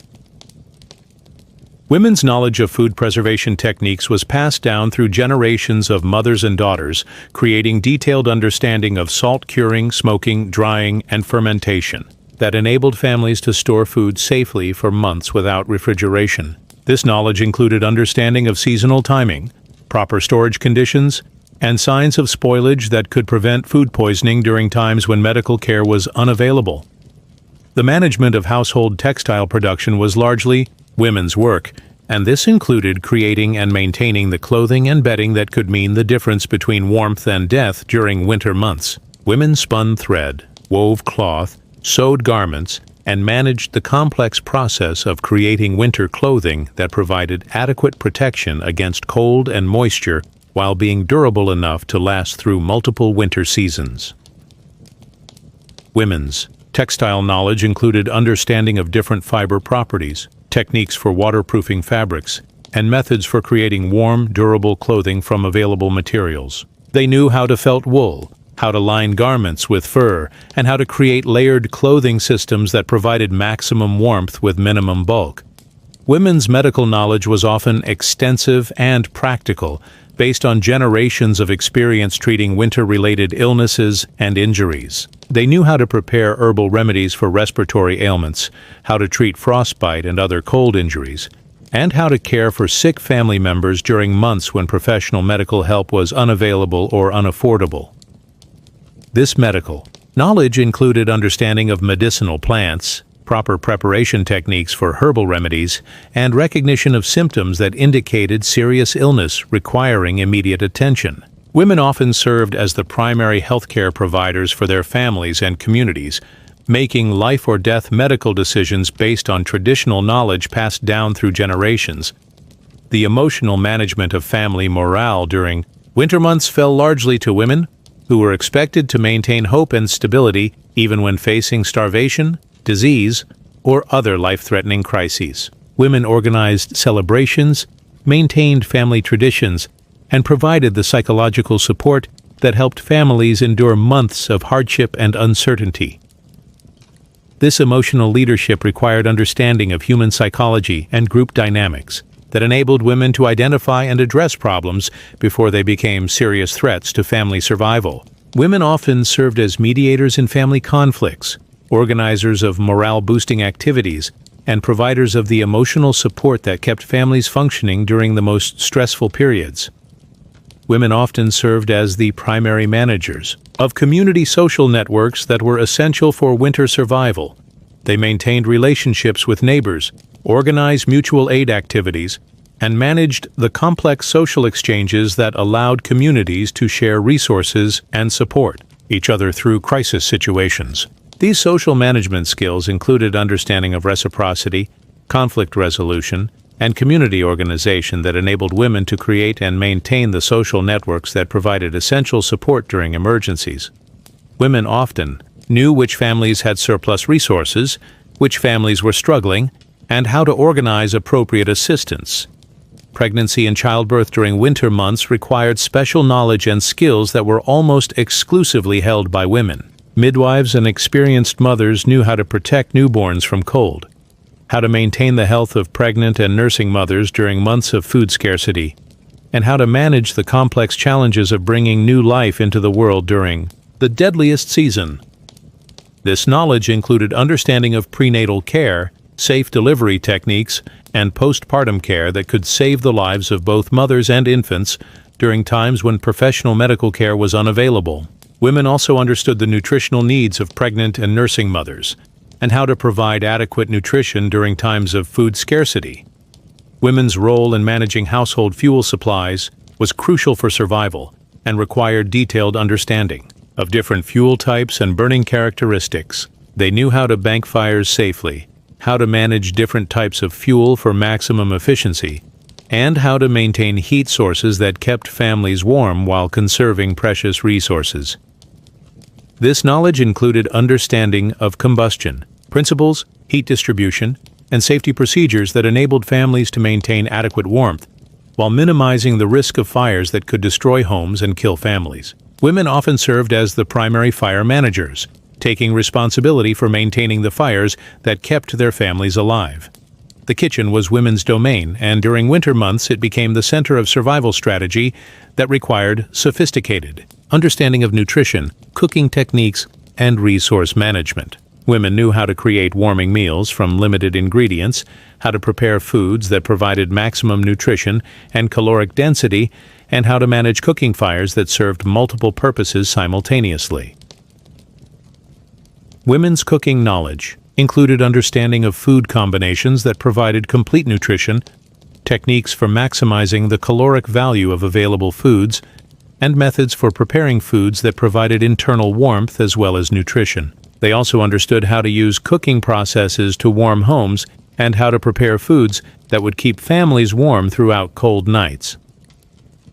Childcare during winter months required specialized knowledge about protecting young bodies from cold, maintaining children's health during months of limited nutrition, and providing the emotional support that helped children cope with the stress and fear of winter survival. Women were the primary providers of this care, drawing on knowledge passed down through generations of mothers. This childcare knowledge included understanding of child development, recognition of health problems, and techniques for protecting children from cold exposure while maintaining their physical and emotional health. Women understood how to dress children for maximum warmth, how to feed them for optimal nutrition during food scarcity, and how to provide the emotional support that helped children endure winter hardships. Women often served as the family's early warning system for health problems, resource shortages, and other survival crises. Their intimate knowledge of family members' health, behavior, and needs allowed them to identify problems before they became life-threatening and to organize appropriate responses to developing crises.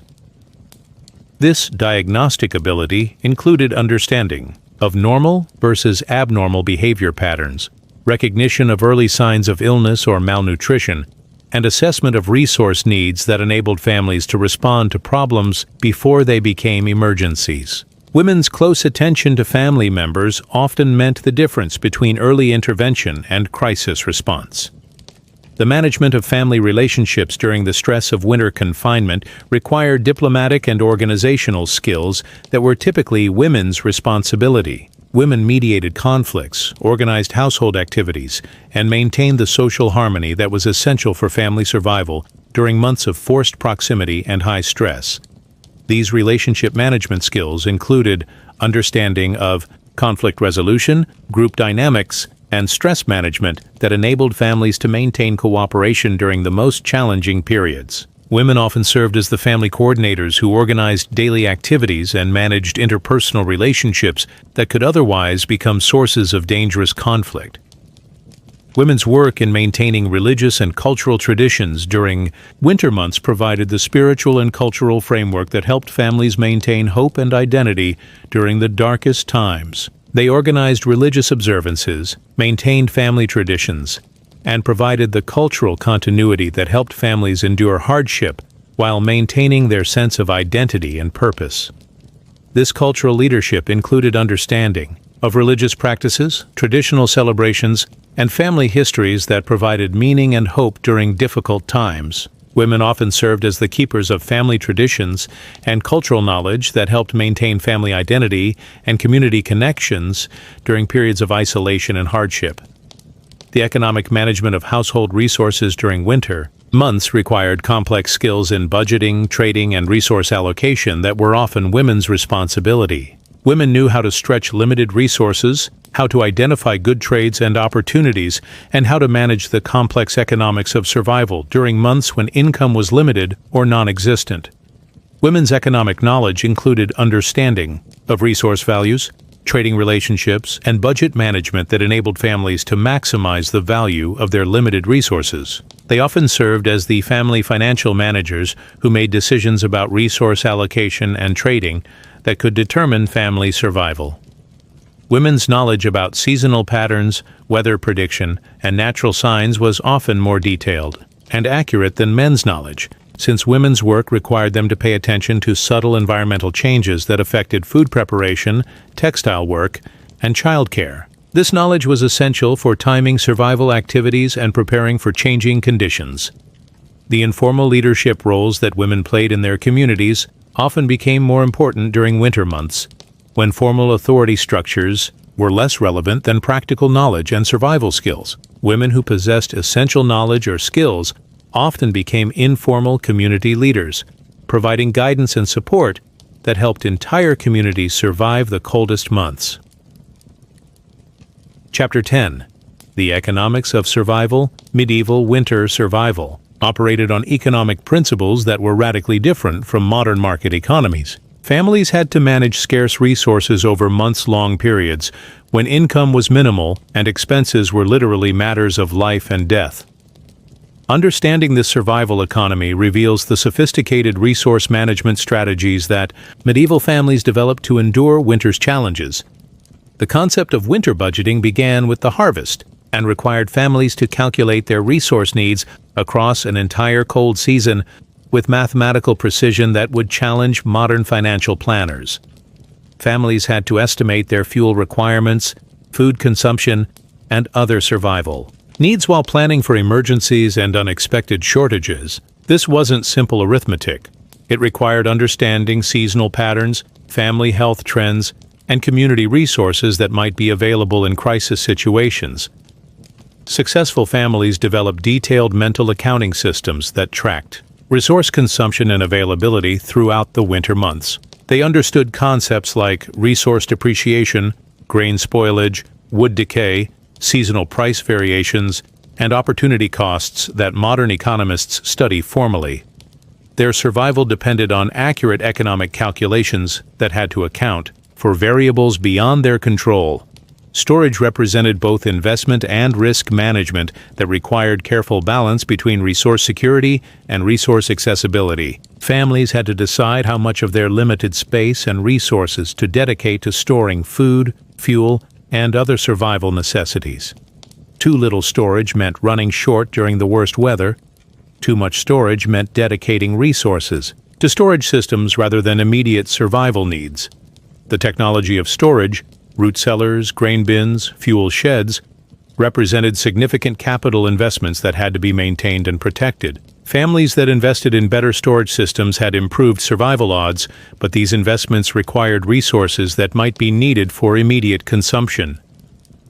The economics of storage required understanding of depreciation, maintenance costs, and insurance against loss.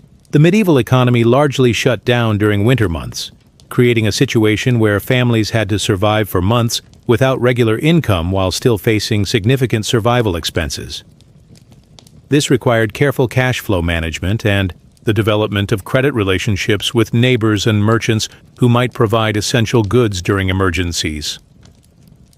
Winter economics operated largely outside monetary systems, relying instead on barter, credit, and social obligation. Families that maintained good relationships with neighbors and community members had access to informal credit systems that could provide essential resources during emergencies. These relationships were as valuable as monetary wealth for ensuring winter survival. Barter systems became especially important during winter months when cash was scarce, but families still needed to trade for essential survival resources. Families developed complex trading relationships that allowed them to exchange surplus goods for items they needed, creating local economies that functioned effectively even when broader economic systems were disrupted by winter conditions.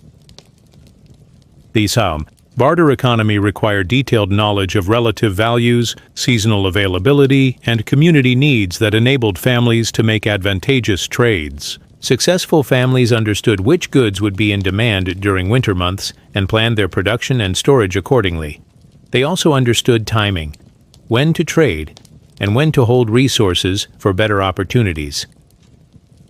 Resource sharing represented a form of community insurance that helped families manage the risks of winter survival through collective security systems. Families that shared their surplus resources during good times could expect reciprocal assistance during emergencies, creating informal insurance systems that provided security without requiring formal institutions or monetary reserves.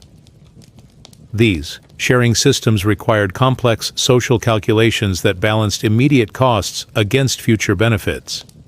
Families had to decide how much to share, with whom to share, and when to call in obligations from others. The social economics of sharing required understanding of reciprocity, trust, and community dynamics that were as important as material resources for survival.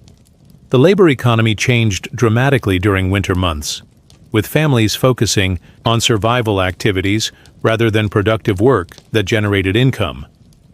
However, some specialized winter crafts could provide income during cold months, making tools, textiles, or other goods that could be traded or sold when weather permitted. Travel and commerce.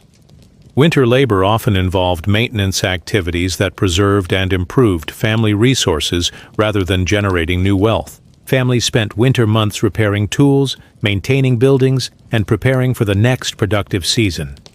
This maintenance work was essential for long-term survival, but provided no immediate income. Investment in survival infrastructure required families to balance immediate needs against long-term survival capacity in ways that tested their economic planning abilities. Investing in better insulation, more efficient heating systems, or improved food storage might reduce immediate resources, but could provide better survival odds over multiple winter seasons.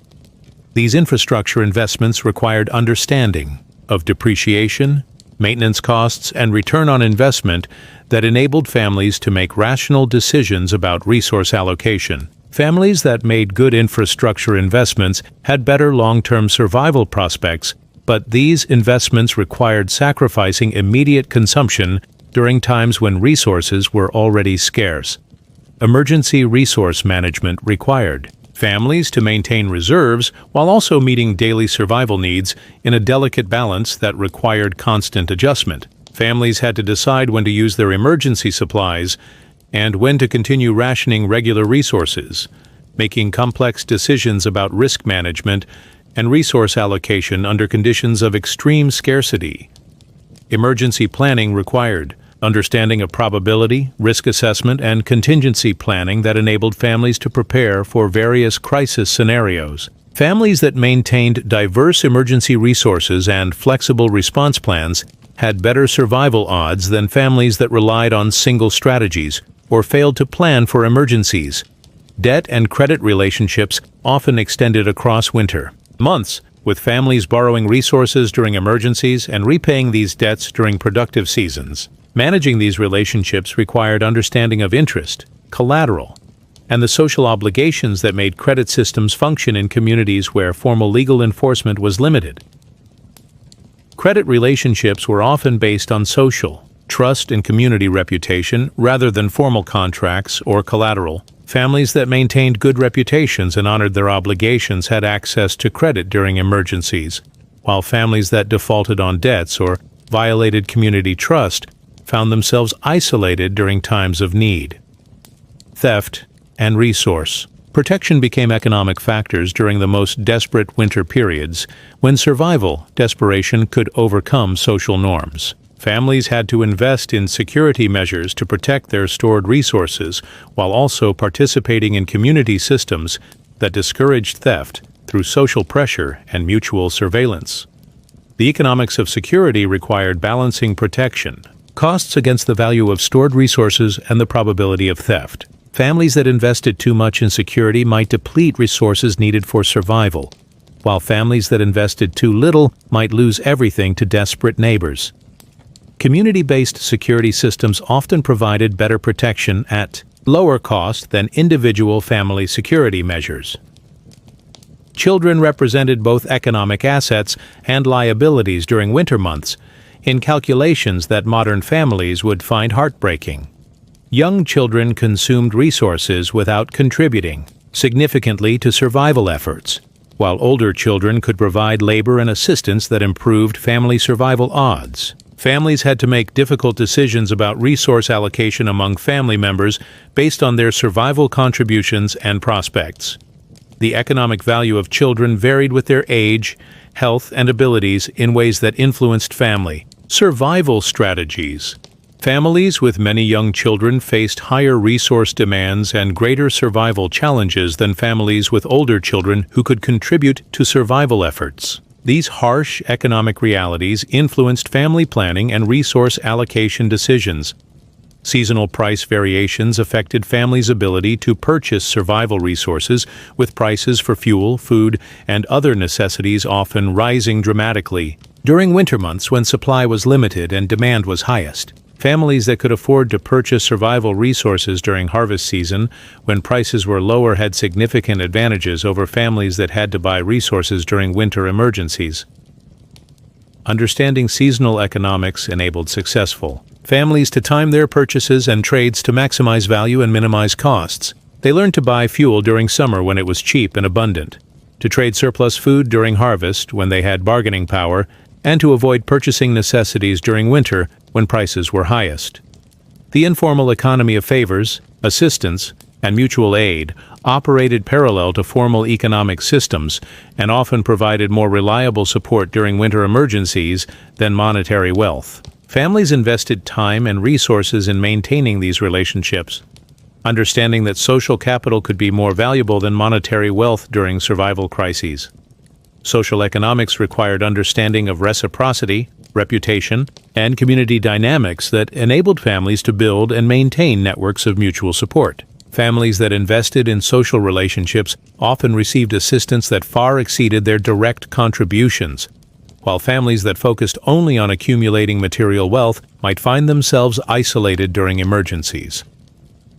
Risk management strategies included diversifying survival resources, maintaining multiple backup plans, and developing relationships with various sources of emergency assistance. Families that put all their survival resources into a single strategy, whether storage, community relationships, or cash reserves, were more vulnerable to catastrophic failures than families that maintained diverse survival portfolios. Successful risk management required understanding of probability, correlation, and systematic risks that enabled families to prepare for various crisis scenarios. Families that understood the interconnected nature of winter risks developed more robust survival strategies than families that prepared for individual threats in isolation. Chapter 11. When everything goes wrong. Despite careful preparation, community support, and generations of accumulated wisdom, sometimes medieval families faced winter crises that overwhelmed their survival strategies. These crisis situations reveal both the limitations of medieval survival techniques and the extraordinary measures that families were willing to take when facing imminent death from cold, starvation, or disease. Catastrophic food shortages could develop when families miscalculated their winter needs, when stored food spoiled unexpectedly, or when winter lasted longer than anticipated. When families faced starvation, they resorted to increasingly desperate measures that tested the limits of human endurance. Eating animals they had hoped to keep for breeding, consuming food that was partially spoiled, or foraging for barely edible wild plants and tree bark. The desperation of starvation drove families to consume materials that were marginally nutritious but potentially dangerous.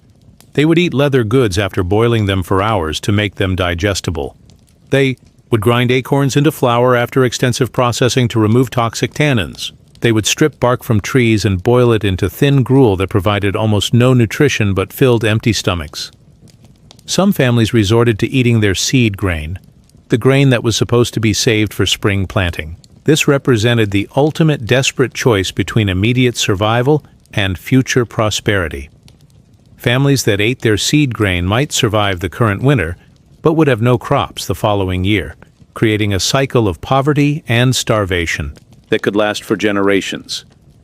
The complete failure of heating systems, when fires died and couldn't be restarted, when fuel supplies were exhausted, or when chimney problems made fires dangerous, represented immediate life-threatening emergencies that required instant response. Families facing heating failures had only hours or days to find solutions before hypothermia claimed family members, particularly children and elderly relatives who were most vulnerable to cold.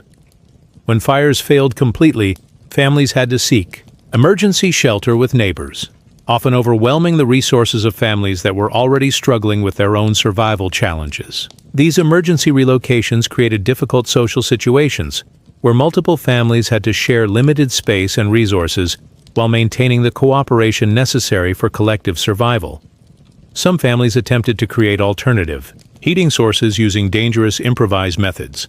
They might burn furniture, clothing, or other combustible materials in unsafe locations. They might try to heat their homes using candles or oil lamps, creating serious fire hazards. These desperate measures sometimes provided temporary warmth, but often created new dangers that could be more deadly than the original cold.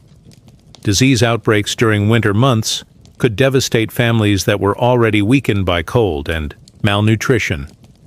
Respiratory infections, gastrointestinal diseases, and other illnesses spread rapidly in crowded, poorly ventilated winter living spaces. When multiple family members became ill simultaneously, the healthy family members might be unable to provide adequate care while maintaining other survival activities.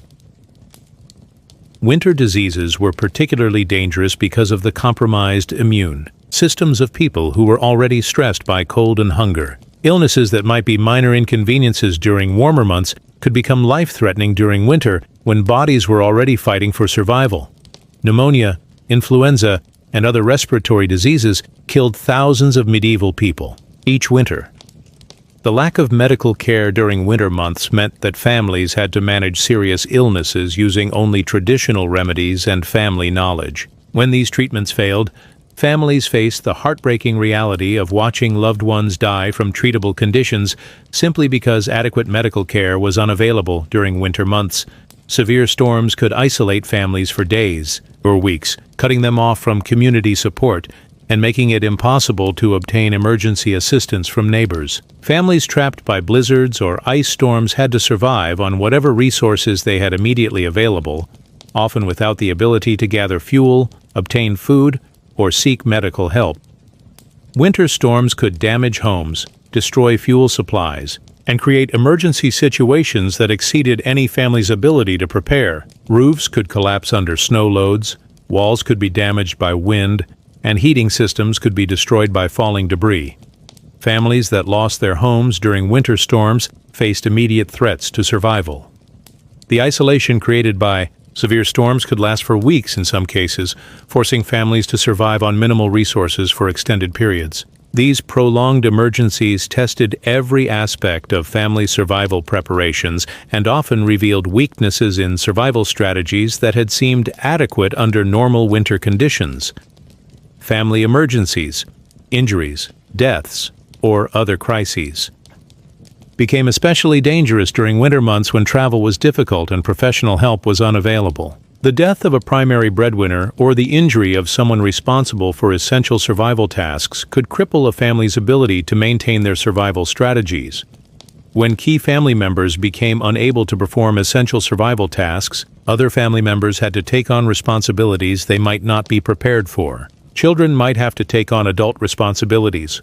Elderly family members might have to perform physical labor beyond their capabilities, and families might have to reorganize their entire survival strategies around their reduced capabilities. The death of family members during winter created both practical and emotional crises that tested family resilience. Bodies had to be cared for in homes where space was limited and temperatures were low.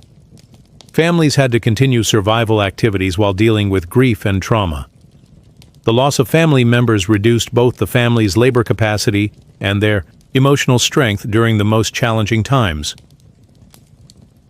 Housing failures, roof collapses, wall failures, or other structural problems could expose families to deadly cold with little warning.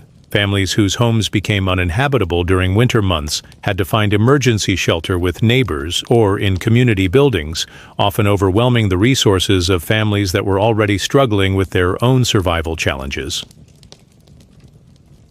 Structural. Failures during winter were particularly dangerous because repairs were often impossible until warmer weather arrived. Families might have to live in partially destroyed homes, using improvised repairs and emergency measures to maintain minimal shelter until spring. These living conditions were dangerous and uncomfortable, but often preferable to the alternatives available during winter emergencies. When facing these extreme crises, medieval families sometimes made decisions that would seem unthinkable under normal circumstances. Parents might abandon weaker children to save stronger ones, understanding that resources were insufficient to save everyone. Families might steal from neighbors who were also struggling, breaking social bonds that had taken years to build. Communities might exclude families that were perceived as being too much of a burden on limited resources. These extreme decisions were made by people who were facing immediate death and had exhausted all other options. The moral compromises forced by survival emergencies created lasting trauma and social damage that could affect families and communities for generations. Yet these decisions were often the only alternatives to complete family extinction. The psychological impact of winter crises often lingered long after the immediate physical dangers had passed. Families that survived extreme hardships often carried trauma that affected their behavior for years afterward. Children who experienced near starvation might develop hoarding behaviors or anxiety about food security that persisted throughout their lives. Adults who made difficult survival decisions during winter crises often struggled with guilt and regret that affected their mental health and social relationships. Families that broke social taboos or violated community norms during survival emergencies might face social ostracism that lasted long after the emergencies had passed. Some families developed extreme survival strategies that were only used during the most desperate situations. These might include eating leather goods after extensive processing, burning furniture for fuel, or even consuming materials that were marginally toxic but provided some caloric value. These desperate measures sometimes allowed families to survive crisis periods, but often came with long-term health consequences. Emergency cannibalism, while rare, did occur during the most extreme winter crises when all other food sources had been exhausted. Historical records document cases where starving families resorted to consuming the bodies of family members who had died from cold or hunger. These extreme cases represented the absolute limits of human survival behavior during the worst winter. Emergencies.community responses to family crises revealed both the strengths and limitations of medieval social support systems. Communities that were functioning well could sometimes absorb families in crisis, sharing resources and providing assistance that saved lives. However, communities that were already stressed by winter conditions might be unable or unwilling to provide help to families in extreme need. The capacity of communities to respond to emergencies varied greatly depending on their own resource situation and the severity of the crisis. Communities that had maintained strong social bonds and resource-sharing systems were more likely to provide effective assistance than communities that had weak social cohesion or limited resources. The legal and social consequences of extreme survival measures could create additional problems for families that survived winter crises. Families that stole food during starvation periods might face legal prosecution or social ostracism after winter ended. Communities might exclude families that were perceived as having violated social norms during crisis periods. The social aftermath of survival crises often lasted longer than the crises themselves. Families that had been forced to make difficult survival decisions might find their reputations damaged and their social relationships permanently altered. The social costs of survival could affect families for generations, creating ongoing challenges that extended far beyond the original winter emergencies. Recovery from extreme winter crises often required years of effort to rebuild resources, relationships, and psychological health that had been damaged during survival emergencies. Families might need multiple growing seasons to restore their food security, years to rebuild social relationships that had been damaged during crisis periods, and generations to overcome trauma that affected family dynamics. The recovery process was often complicated by the ongoing effects of survival decisions made during the crisis. Families that had consumed seed grain might face years of reduced agricultural productivity. Families that had broken social relationships might find themselves excluded from community support systems. Families that had suffered trauma might struggle with mental health problems that affected their ability to prepare for future winters. Learning from crisis experiences often led to improved survival strategies in subsequent years. Families that survived extreme winter hardships often developed new techniques, resources, or relationships that reduced their vulnerability to similar crises in the future. However, the learning process often came at terrible cost in terms of family suffering and loss. The knowledge gained from survival crises was often passed down to future generations as cautionary tales and practical guidance. Families that had experienced extreme hardships often became more conservative in their survival planning, maintaining larger resource reserves and stronger community relationships to prevent future crises. Chapter 12. The Healing Power of Spring After. Months of cold, darkness, and the constant threat of death. The arrival of spring represented more than just a change of seasons for medieval families. It was resurrection, rebirth, and the triumphant return of hope.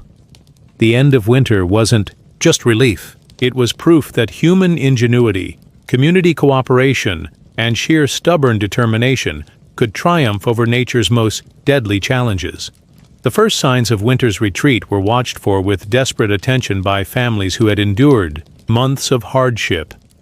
Every subtle change in weather patterns, every small increase in daylight hours, every hint of warmth in the air was scrutinized for evidence that the deadly season was finally loosening its grip. Longer daylight hours meant less fuel needed for lighting and more warmth from the sun. The sound of dripping water from melting snow was music to ears that had heard only wind and storm for months. The appearance of the first green shoots of new growth represented the promise that fresh food would soon be available again, ending months of dependence on stored provisions that were often depleted or spoiled by spring's arrival. These early plants, wild greens, herbs, and other edible vegetation, provided essential vitamins and nutrients that helped families recover from the malnutrition and vitamin deficiencies that were common after months of limited winter diets. Medieval families understood the importance of these early spring foods and developed detailed knowledge about which plants were safe to eat when they appeared and how to prepare them for maximum nutritional benefit. This foraging knowledge was essential for bridging the gap between the end of winter food stores and the availability of new crops from spring planting. Emerging from winter meant more than just physical survival. It meant psychological liberation. From months of fear, confinement, and constant vigilance against death, families could finally relax their guard against the cold, open their homes to fresh air, and begin to move freely without the fear of deadly exposure. Children who had been confined to cramped spaces for months could finally play outside safely, releasing months of pent-up energy and stress.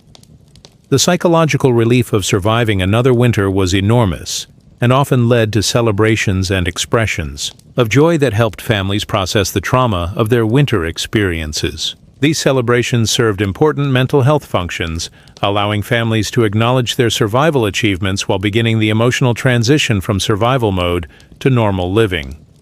The physical toll of winter survival was often evident as families emerged into spring sunlight, revealing the true cost of their winter endurance. Bodies that had survived on minimal nutrition showed the effects of months of hardship: pale skin from lack of sunlight, weakened muscles from limited activity, and various health problems from the stress of winter survival. However, the mere fact of survival was cause for celebration and gratitude. The health problems that accumulated during winter months often became more apparent as families emerged into spring. Scurvy from vitamin C deficiency, anemia from poor nutrition, and respiratory problems from months of smoke exposure required attention and treatment as families began their recovery from winter's assault on their health. Community reunification was an important aspect of spring's arrival that helped repair social bonds that had been strained by winter isolation. Families that had been isolated by winter weather could reconnect with neighbors and friends, sharing stories of survival and supporting families that had suffered losses during the cold months. These community gatherings served both social and practical purposes, allowing people to assess community needs and begin planning for the coming year. The sharing of winter survival stories served important social functions, allowing families to process their experiences while passing on valuable survival knowledge to other community members. These storytelling sessions helped preserve practical knowledge about successful survival techniques while providing emotional support for families that had experienced trauma during the winter months. The work of recovery began immediately as winter loosened its grip, requiring families to assess and repair the damage caused by months of harsh weather. Families had to assess the damage to their homes, tools, and resources caused by months of harsh weather. Repairs that had been postponed during the coldest months could finally be undertaken. Storage areas had to be cleaned and prepared for the coming harvest season. Spring cleaning became an essential health and recovery activity that went far beyond simple tidiness. Homes that had been sealed against winter weather were opened to fresh air, allowing families to ventilate spaces that had been closed for months. Clothing and bedding that had been worn continuously for months could finally be properly cleaned. The removal of winter's accumulated dirt, smoke, and odors was both physically and psychologically important for family health and morale. Food supplies that had sustained families through winter were often exhausted or nearly exhausted by spring's arrival, creating a challenging transition period that required careful management. The gap between the end of stored food and the availability of new crops created a dangerous period when families might be most vulnerable to starvation despite having survived the worst of winter. Wild plants, early vegetables, and other fresh foods became crucial for families recovering from winter malnutrition. Medieval families developed extensive knowledge about spring foraging that allowed them to supplement their diets with fresh foods that provided essential nutrients missing from their winter diets. This foraging knowledge was often the difference between healthy recovery and continued malnutrition. The psychological transition from survival mode to normal living often took time and effort that families had to plan for and manage carefully. Families that had spent months focused entirely on staying alive had to readjust to normal patterns of work, social interaction, and future planning. Children who had lived with constant awareness of danger had to learn to feel safe and secure again. This psychological transition was often complicated by trauma from winter experiences that affected family members differently. Some family members might recover quickly from winter stress, while others might struggle with anxiety, depression, or other mental health problems that required patience and understanding from the rest of the family. Planning for the next winter began almost immediately as families emerged from the cold season, reflecting the reality that winter preparation was a year-round activity that could never be neglected. The experience of the previous winter provided valuable lessons about what had worked well and what needed improvement. Families began gathering resources, making repairs, and preparing strategies that would improve their survival odds during the next cold season. Spring planning included assessment of survival strategies that had succeeded or failed during the previous winter. Families learned from their mistakes and successes, adjusting their preparation strategies to address problems they had encountered. This continuous improvement process helped families develop increasingly effective survival techniques over multiple winter seasons. The celebration of survival was an important community activity that acknowledged both the achievement of enduring winter and the losses that had occurred during the cold months. These celebrations served multiple purposes: honoring those who had died, celebrating those who had survived, and strengthening community bonds that would be essential for future survival. Community survival celebrations often included special foods, social activities, and religious observances that helped families process their winter experiences while reinforcing the social bonds that had been essential for collective survival. These celebrations also served as opportunities for sharing survival knowledge and planning for future community cooperation. Religious observances marking the end of winter and the beginning of spring provided spiritual frameworks for understanding the cycle of death and renewal that winter represented. Easter and other spring religious holidays celebrated themes of resurrection and new life that resonated powerfully with families that had just survived their own battles with death. These religious celebrations provided meaning and context for winter suffering, helping families understand their hardships as part of larger spiritual and natural cycles. The religious framework helped families process trauma while maintaining hope for the future and gratitude for their survival. The knowledge gained through winter survival was carefully preserved and transmitted to help families and communities prepare for future challenges. Stories of successful survival techniques, warnings about dangerous mistakes, and practical knowledge about resource management were shared and recorded in the community's oral tradition. This knowledge transmission was essential for community survival, ensuring that hard-won survival wisdom was not lost, but was available to help future generations prepare for winter challenges. The preservation of survival knowledge often meant the difference between community survival and catastrophic loss during future winter emergencies. Economic recovery began with spring's arrival, as normal patterns of work and trade resumed after months of survival-focused activity. Families could begin earning income again, trading with distant communities, and building up resources for both immediate needs and future winter preparation. The economic transition from survival mode to productive activity required careful planning and resource management. Families had to balance immediate needs for food and recovery with long-term needs for winter preparation, often making difficult decisions about resource allocation during the early months of spring recovery. Agricultural work began immediately, as weather permitted, with families racing to prepare fields and plant crops that would provide food for the coming winter. Spring planting was crucial for family survival, and delays caused by late winter weather or family health problems could have serious consequences for food security during the following winter. The urgency of spring agricultural work often pushed families to resume normal activities before they had fully recovered from winter hardships. This created additional health risks, but was often necessary for ensuring adequate food production for the coming year. Spring also brought the return of trade and commerce that had been suspended during winter months, allowing families to exchange surplus goods for items they needed and to rebuild the economic relationships that were essential for community prosperity. Markets reopened, traveling merchants resumed their routes, and families could again participate in the broader economic activities that provided income and resources. The return of trade opportunities allowed families to convert survival resources back into economic assets. Families that had preserved goods through the winter could trade them for items they needed for recovery and future preparation. The spring trading season was often crucial for rebuilding family economic resources after months of consumption without production. Chapter 13. Lessons Across the Centuries.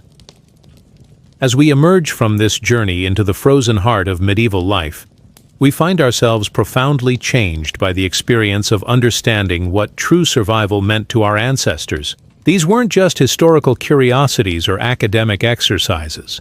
They were real families, real children, real communities that faced death every winter night and found ways to live, to thrive, to pass their wisdom down through generations that eventually led to us. The medieval families who survived winter's killing, cold possessed something that our modern world has largely forgotten: the knowledge that survival isn't guaranteed, that comfort is precious, and that community isn't just a nice idea. It's the difference between life and death. They understood that every calorie mattered, that every degree of warmth was worth fighting for, that every neighbor was a potential lifeline in a world that offered no institutional safety nets. Their survival techniques were born from necessity, refined through generations of trial and error, and preserved through oral traditions that encoded centuries of accumulated wisdom about living in harmony with nature's deadliest challenges. They learned to read weather signs that modern meteorology is just beginning to understand. They developed resource management strategies that would impress modern efficiency experts. They created social networks that provided security and support through the darkest times. But perhaps most importantly, they developed psychological resilience that allowed them to face seemingly impossible challenges with creativity, cooperation, and hope. They understood that winter hardship wasn't permanent, that suffering could be endured when it had meaning and purpose, and that human ingenuity could triumph over almost any obstacle when people worked together toward common survival goals. The medieval approach to winter survival demonstrates principles that remain relevant in our modern world, even though we face different challenges. Their understanding of community cooperation provides models for building resilient societies that can weather economic downturns, natural disasters, and social upheavals. Their techniques for managing scarce resources offer insights for addressing modern environmental and economic challenges. Their integration of practical survival techniques with psychological and spiritual support systems demonstrates the importance of addressing both physical and emotional needs during crisis situations. Their emphasis on passing survival knowledge down through generations reminds us of the importance of preserving wisdom and building cultural resilience that can endure through changing circumstances. Most significantly, their stories remind us that human beings are capable of extraordinary resilience when facing life-threatening challenges. The medieval families who survived winter after winter, generation after generation, prove that ordinary people can develop extraordinary capabilities when survival demands it. They showed that cooperation, creativity, and determination can overcome seemingly impossible odds. The specific techniques they developed, from architectural innovations that maximized heat retention to community networks that ensured no family faced crisis alone, represent a treasury of practical knowledge that remains valuable today. Their understanding of thermal dynamics, nutrition, resource management, and social cooperation was often more sophisticated than modern approaches to these same challenges. Their emphasis on diversified survival strategies, multiple food sources, various heating methods, extensive social networks, and backup plans for every essential need provides models for modern resilience planning that could improve our ability to handle contemporary challenges. Their integration of individual family preparation with community-wide cooperation demonstrates how personal and social resilience can reinforce each other. As we face our own modern challenges, climate change, economic uncertainty, social upheaval, and technological disruption, the example of medieval winter survivors offers both practical strategies and inspirational proof that human beings can adapt, endure, and thrive, even under the most difficult circumstances. Their legacy isn't just the fact that they survived long enough to become our ancestors. It's the knowledge that survival is possible, that communities can support each other through the darkest times, and that human ingenuity can find solutions to problems that seem insurmountable. They faced the darkness and refused to surrender. They built fires that still warm us. They passed down wisdom that still guides us. The next time you adjust your thermostat, check your well-stocked refrigerator or complain about a minor inconvenience. Remember the medieval families who faced winter with nothing but their courage, their community, and their determination to see another spring. Their strength lives on in us, their wisdom echoes in our modern survival strategies, and their triumph over winter's deadly challenges proves that no matter how dark the night becomes, morning will eventually come. Their story isn't just history. It's a testament to human resilience that continues to inspire and guide us through our own challenges. In their struggle against winter's killing cold, they discovered truths about survival, community, and hope that remain as relevant today as they were 700 years ago. They faced the darkness and refused to surrender. They built fires that still warm us. They passed down wisdom that still guides us. And in doing so, they proved that no winter lasts forever, and that spring always comes to those who endure. The medieval winter survivors teach us that resilience isn't just about individual strength. It's about building systems, relationships, and knowledge that can sustain us through extended periods of hardship. Their multi-generational approach to survival, where knowledge and resources were carefully preserved and transmitted across generations, provides models for building long-term resilience that can endure through multiple cycles of challenge and recovery. Their understanding that survival required both practical preparation and psychological strength reminds us that modern resilience must address both physical and emotional needs. The stories they told, the celebrations they maintained, and the hope they nurtured during the darkest months were as essential as their food stores and heating systems for ensuring survival. As we face an uncertain future, the legacy of medieval winter survivors provides both practical guidance and emotional inspiration for building resilience in our own lives and communities. They're proof that ordinary people can endure extraordinary hardships through cooperation, creativity, and determination remains one of the most powerful messages we can carry forward from our exploration of their remarkable survival achievements. In the end, their greatest gift to us isn't any specific survival technique or strategy. It's the certainty that human beings can survive and thrive through almost any challenge when we work together with courage, wisdom, and hope. They survived so that we could be here. Now it's our turn to learn from their example and build the resilience we'll need for whatever winters lie ahead.